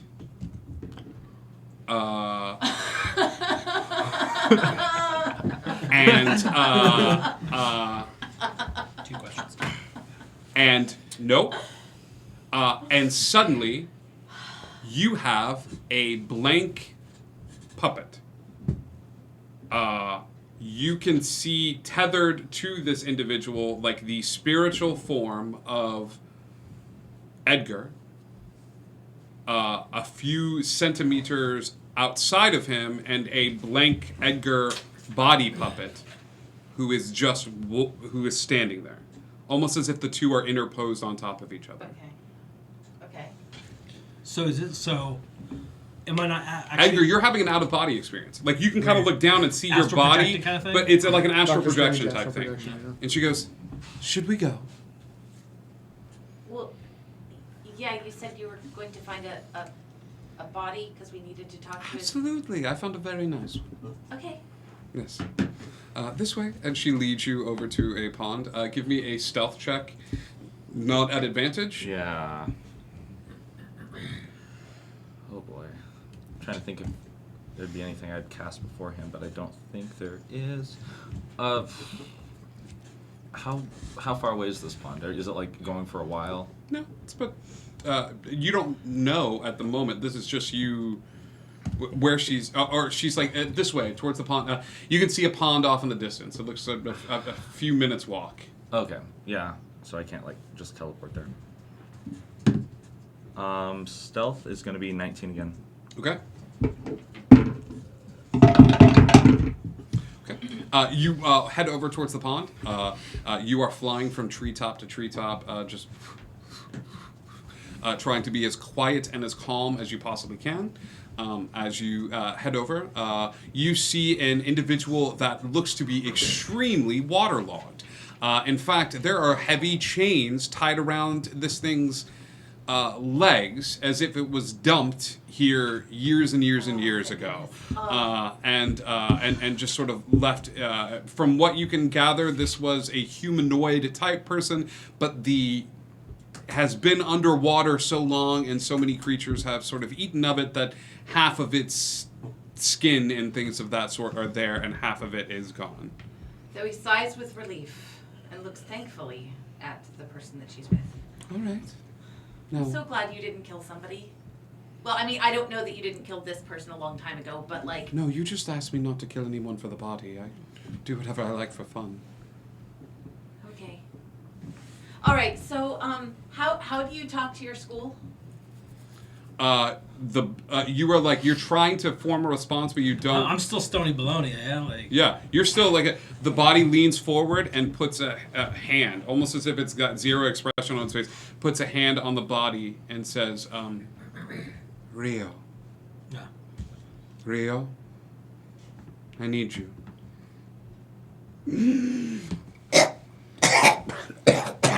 Water starts pouring out of this thing's mouth.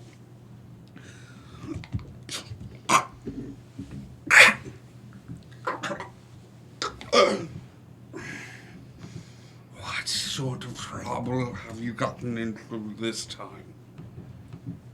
Funny thing about that. She's looking up at the spectral version, and you can see the mouth moving, but you can't hear anything. And she sort of looks and turns to look at you, and she goes, "Who are you?"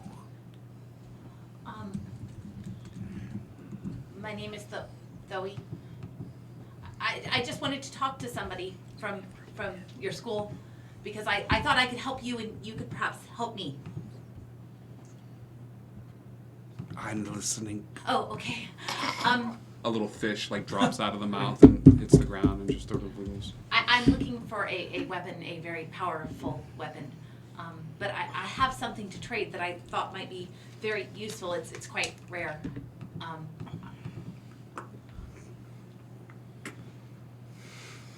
We are a learning institution. Well, it's a book. I knew that. I figured you might be very interested in a book, and I pull out the book of the book that I had, Tarbal's Guide to Understanding Godhood. There's a lot of very interesting things around here. Quite a few references to someone whose name starts with Beck. I get very concerned about saying some of these names out loud because, you know, you never know who's listening. You need a weapon. Yes, a very, very powerful one. One powerful enough to kill a god. This dark laugh goes, and you see bits of flesh beginning to slough off, and as the water comes pouring out of this waterlogged body's mouth, and you just... the other Thoe's looking at her. Nix, give me a perception check, pal. Perception. That's going to be a 16. Okay, you're hearing the majority of this conversation, but not a ton of it. Okay.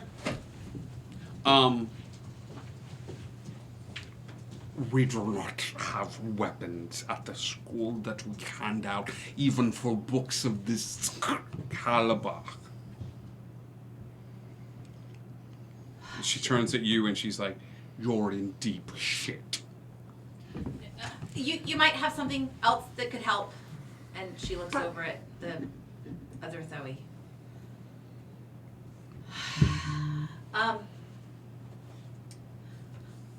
Does your school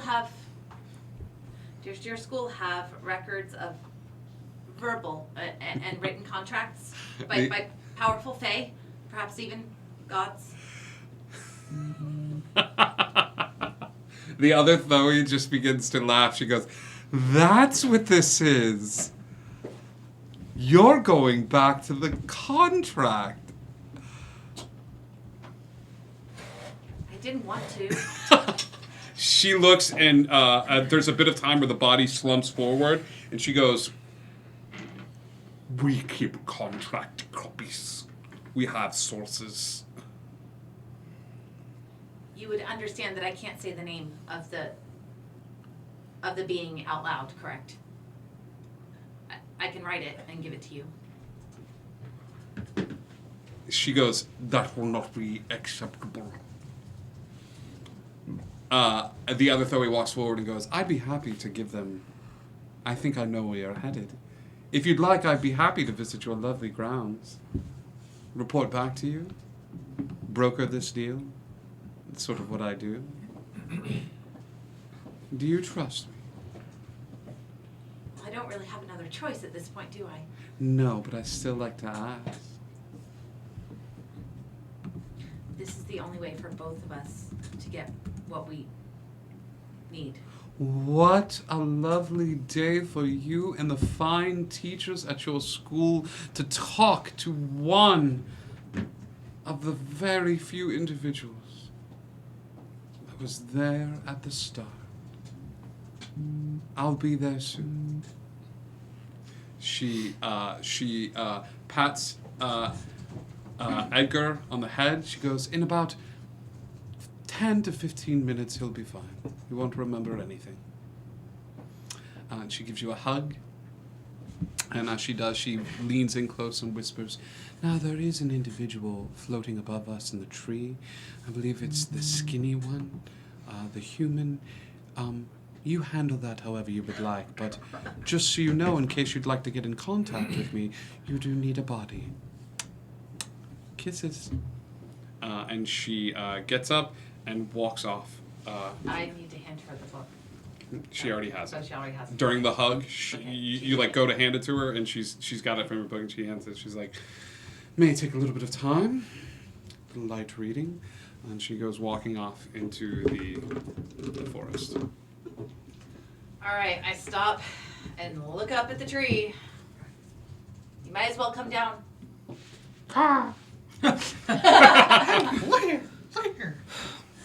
Fly down. Cool. Let's get back to the rest of the party. Let's get back to the rest of the party. Hello. Doom, doom, doom, doom, doom, doom, doom, doom, doom. Best laid plans. Father, you had mentioned creations? Oh, yes. Yes, I made gifts for you because I didn't know when I was going to see you. And so they're a little odd. Like I said, they are prototypes, but please share them with your friends. And he goes over, and you see him pull out this large trunk that he's been carting around. And as he goes to the trunk, he reaches into the trunk and lifts out like a very tiny bag from the trunk. And as he does, he widens the bag and widens the bag and widens the bag. And he goes, "I have a few things that I've been working on, and I think you'll appreciate. This, do you remember my work with chronomancy and things of that sort? This I call a wrinkle in time." And he pulls out a pocket watch. He goes, now this, he takes out this pocket watch and he goes, 12 seconds. I wish I could give you more, but 12 seconds. This item offers the holder the opportunity to use a reaction to place themselves in stasis for 12 seconds. When in stasis, they can take no other action, and no actions can be taken against them. Any exceptions to this must be considered by the DM. It will, for all intents and purposes, though, render the user invulnerable and immobile for the duration. So time stops for the user, or who's ever holding it, not for everyone else. Does that make sense? It does. Can someone else trigger it if it's on someone else's person? Dad doesn't know. Cool. The stop on the pocket watch, you could put it in somebody's hands. If you managed to hit that stop, it would freeze like for 12 seconds. They are invulnerable. They are immobile for 12 seconds. Do we Tackle someone. Are these in DDB? They are. Okay, cool. So I don't need to. It is, yes. Yeah, that's in there. It's called a broken pocket watch, or a pocket watch is in there. The other thing that he gives you is a clockwork heart. It is a heart that looks like it's made out of gears and different things like that. And he goes, this, I'm still working on it. You place it inside of a corpse, and the corpse comes back. For a time, it'll understand any language it's spoken to, and it just kind of follows you around, and you can control it to the best of your ability. It works better on fresher corpses. I've had some very promising things with dogs and cats and Just things like that. Cover Humphrey's ears. Yeah. No, sorry, Humphrey. This too is something that I've been working on. This was your mother's idea. He pulls out an item and goes, this is the Asylum's clasp. It is a small brooch that hums with arcane energy. While you wear this, you are imperceptible from divination magic. Okay? You can't be targeted by such magic perceived through scrying. Scrying spells don't work. Creatures can only telepathically communicate with you if you allow them to do so. Okay? There are two of the brooches. You can cause the brooch to form a magical link with another living creature and create a sending between you and the creature once a day while the link remains active. Even if you're on different planes of existence. Whoa. Nice. It's next level sending. Okay? You also don't need a link to be able to share with them. The other thing that he offers you is the final thing. He goes back to the trunk and he pulls out, and it looks to be... He goes, now your mother didn't want me to introduce these, but just in case you guys needed to get somewhere in a hurry, these are weird. And he pulls out two very large, steampunk, Jules Vernian type looking wings.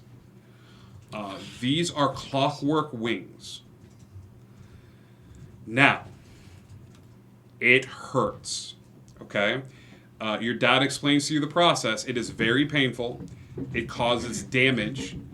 The person needs to attune to them for 8 hours. Okay? If anybody interrupts the attunement process with a cure wounds or interrupts in any way, the body takes rejection damage, 4d10 rejection damage. If the bearer dies during the process, you can take the wings off and stuff like that. The wings, once they're on, are on until death. They are metallic bird wings that fuse into the person magically into their spine. And they grant you a flying speed of 60 feet. But they are a permanent body augmentation. Okay? All of these are experimental. He explains there could be side effects. They could work great. I have... The listing you will find on D&D Beyond is different from the listing that I have in mine, which may have different side effects or benefits depending on what the case may be. But you're used to your father giving you weird items. So he gives you all of these items and he says, I can store the wings in the trunk. If it's something that doesn't interest you, I'm sure I could find someone. But think about it and talk to your friends. Of course. But he holds all these items up, and he just the party is pretty deep in the thick of it at this point. Thoe and Nyx are gone. Your father actually wanders over to the small dice game that's happening in the back corner and joins the drinking game that's happening. You are swamped. I mean, as the bartender, you are the last person to leave, buddy. Yeah. So you are pouring drinks and getting drinks out like crazy. You just maintaining and. I mean, and- I wanted to talk to Father and Trovik together. Okay. At some point. That may have to happen in the next morning, unless you want to leave your post for the night. But it's up to you. You live your life. I would wave Harry over. Okay. Yeah, you wave Harry, and he comes by, and I've been going for a while now. yeah, you're doing great. Yeah, I think I deserve a 15. A 15. 15 minutes. 15-minute break. Yes. Okay. Who's gonna be the person that breaks you? That would be you. Yep, got it. I'm on it. And he kind of comes over and he goes, I got it. I've had a little bit. I can see that. I like the cider drink you make. I can see that. Who's near me? No one. No. I mean, Alo's still nearby, right? Alo is not far from Eugene. Yeah. Alo is right next to Dad. Okay. You can, as you leave the bar, you can now see Alo and Trovik. Okay, so I would beeline for them, and then Alo is looking like little metal mandrake. Right. Singing "I'm a Little Teapot." Until he's That's like laughing. That's adorable. Could you do me a favor, Alo? Maybe. I'm taking a short break. My friend over there. Could you help him? He's a little intoxicated. So am I. It's fine. Yeah, he's working though. You're not. You're right. Could you go and do the thing that you do? The thing that I do. I've seen him use Greater Restoration in the past. Lesser, whatever. I've seen him use that. Yeah. Okay. Could you go and heal him? Oh, no. I've already done that. The immovable object meets unstoppable force. You can't do it again. No. Only once. Oh, okay. Well, that's useful. Oh, did you want to talk about something? Yes, please. Could you go over and just sit at the bar? No. Take this, and I'll hand you some gold. He'll make you whatever you want. That's nice. Fine, you can come. Where are we going? I need to speak with you and Trovik alone for a moment, away from prying eyes. With Alo. Yes. Yes. Because you said he could come. Yes, I did say he could It's come. not really alone, too, because there's more Fine. The entire family can come. Call Mother for all I care. We just need a free space away from prying We could eyes. probably put her on speaker, but I don't think she would be much help. Father, I believe I know what this is about. This may be requiring your expertise. Oh. Please. The key to a grilled cheese. Not that To exactly. burn the bread just a tiny bit so you get that nice... All right, come along. His mouth Pick is him up. metal. Pick Okay. him up and then Yeah. put him back. Come So on. I go to a private place away. Sure. And I would pull my jacket off and pull the clay away. Remarkable, isn't he? This is a terrible skin condition. No, Father, he's an automata. Oh. And you are quite skilled with automatons, from what I can tell. This is no time for humility. Yes, I'm very good. I'm broken. Okay. How are you broken, son? And I'll point out the cracks. He puts his Eyes glasses on my on. new seeing. Oh wow, Pops, you are good. I'll flash a genius if he needs it, but I don't think he does. Not with a 32. Yeah, that's my dad. He takes a look at you and he goes, "Okay, son, who built this?"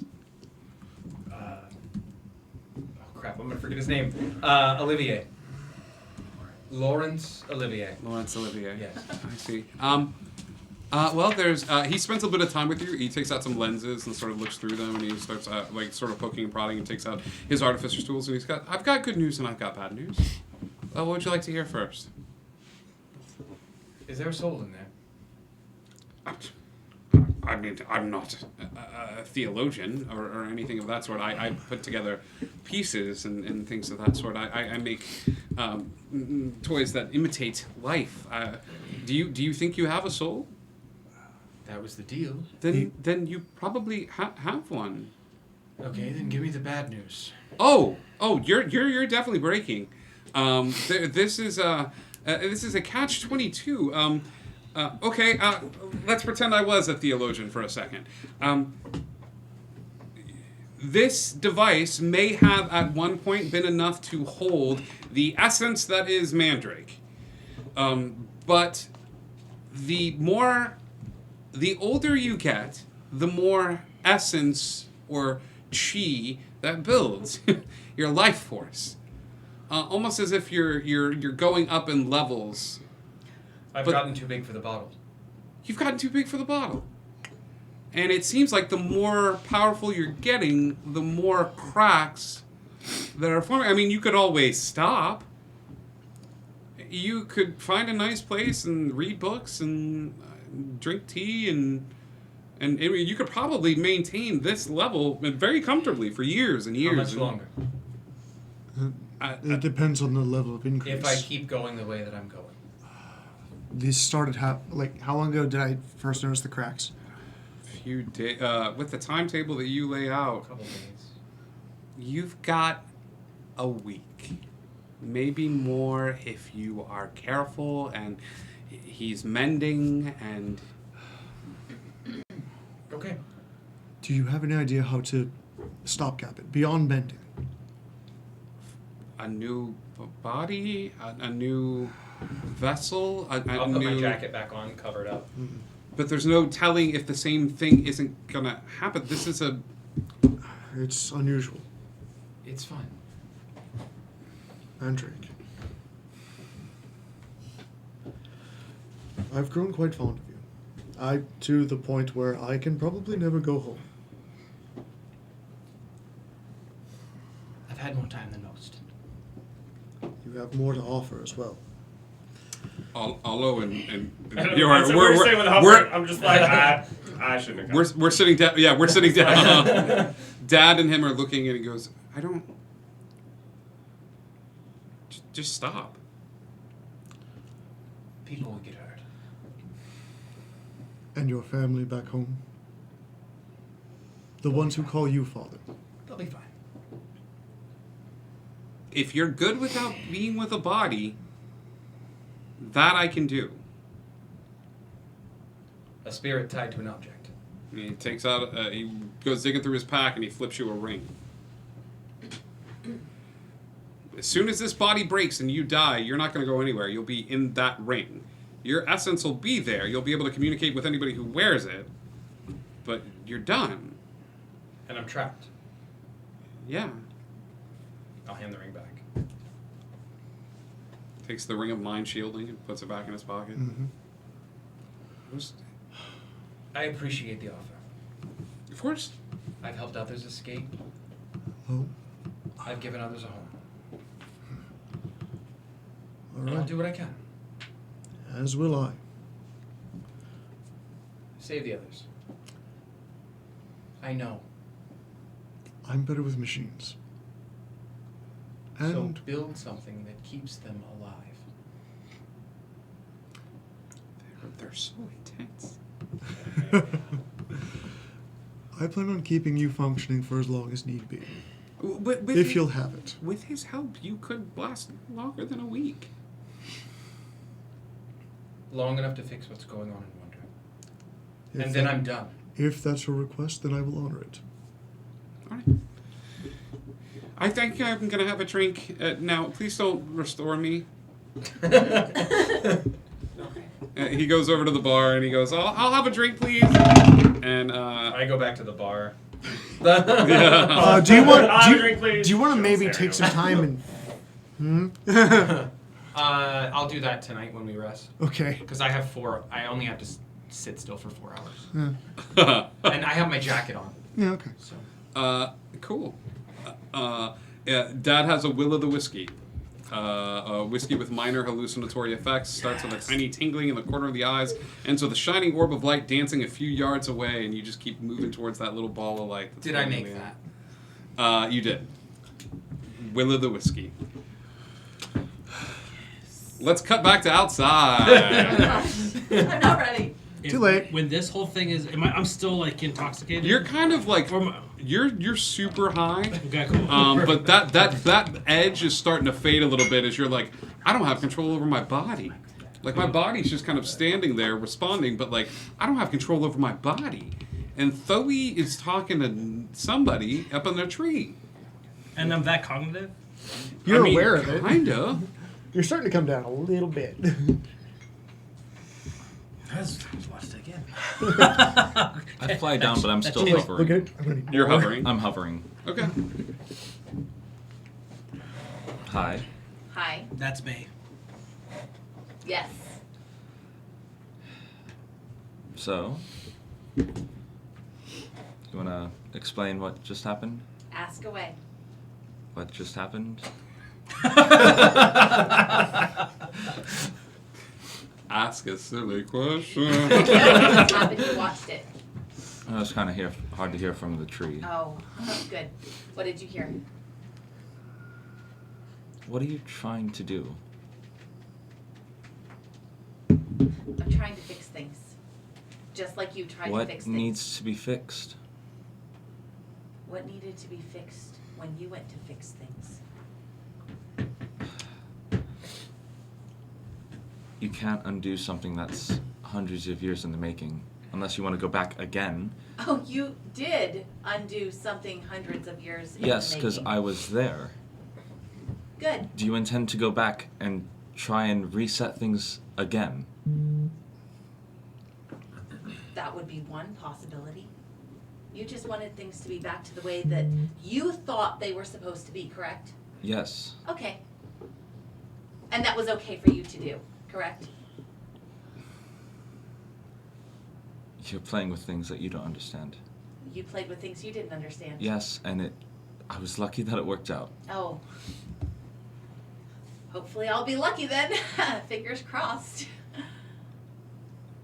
You're really gonna risk all of our lives? Oh, you and risked everything? all of our lives and everything, didn't I you? did what I could to make sure they weren't at risk, actually. And I'm doing what I can too.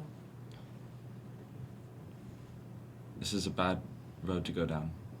Perhaps it is, and perhaps it's not. Perhaps your road was also a bad road to go down. Are you really that mad at Enwin that you're gonna risk everything? Stop saying his name. Why? Don't say his name.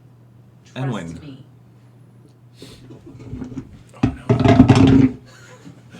Oh no. I can say it again if you want. I'd prefer you didn't. Okay. What Then is your purpose in saying his name? What It's are just you a hoping name. for? It's just a name. You still, after all this time, do not understand how this works, do you? How naive are you? Edgar's sitting down. You say their name, you are practically summoning them. Let them come. I was one of them at some point, so who cares? Would you like some popcorn? I actually would. That'd be great. I mean, they were all created by stories. We were there for it. Their power comes from that. Okay. So what you're saying is the decisions you made were the right decisions because you were sure that they were the right decisions. But the decisions that you perceive I am making I'm saying are that not correct because gods you are not behind them. all-powerful beings that just get to do whatever they want. They're bound by rules. The role is there. You make the call. Yes or no? Yes or no. Sure. Okay. Yes. Oh no. No. It's oh no. No, he's not here.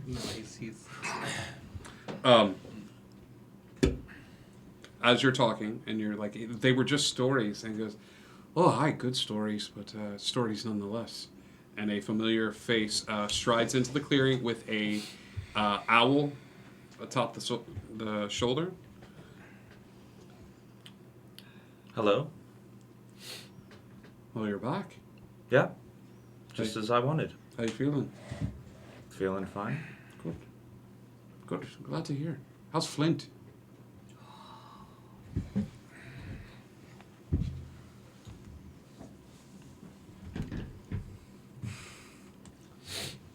So, how is it?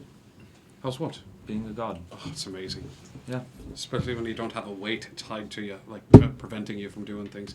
You'd be surprised, after living all this time with a weight around me, stopping me from making changes that I thought were necessary, it being gone, it just frees up so much time to read. I got free time now. I can look at books, I can look at prophecies, I can look at all sorts of fun, interesting things that I just never had the time to do anymore. How's it feel to not be one? Great. You worry about death? I don't care. Not Do me. you? No. You sure? What's going on here? Zoe? Oh, I thought you two were talking. We were. Now we're talking. What's going on here? We were having a conversation. He kept saying your name. I'm aware. Right. Do you have a question? No. No, I was just curious. Yeah, he was. I warned him that he said it too many times, you'd show up, and he just kept saying it. I think maybe he wanted to talk to you. Is that true? Did you want to speak? I'm enjoying the view right now. You guys can keep going.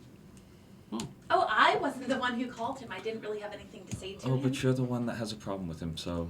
Oh, he's aware of that. Aren't you?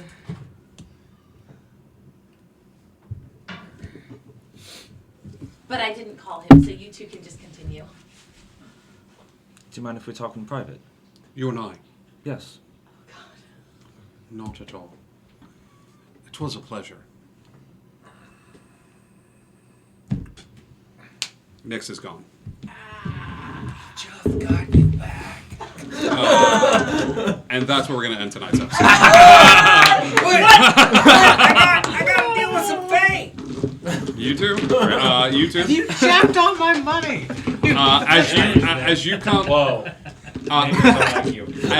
As Thoe, as you head back to the house, walking there, you find yourself back near the front door, having smoked and forgetting the past 30 minutes of everything that happened. So that is like, it's out of my mind. It's not something I can bring. Okay, cool. That was one of my questions. Out of it, I mean, you remember little bits, but the majority of it is gone. Cool. Okay? You, at the end of the day, meet with your pixie folk. Yep. You have the 2,000 you stole. Yep. How much gold did you have? 2 gold. You have 2 more gold from there. 2002. Got it. You also have another 460 that you have stolen 460. from the fine I'm folks not at gonna this miss party. Okay, which of the pixies brought me more? I will say there's a small pixie that has a bit of blue around the edges of it. They're known as Toot Toot. Okay. Toot Toot brought you the most. Okay. Good job. Thank you. Can I have the name? You can. Your name is Karen. Toot Toot the Karen. Thank you. You're very welcome. Mad Hatter. No.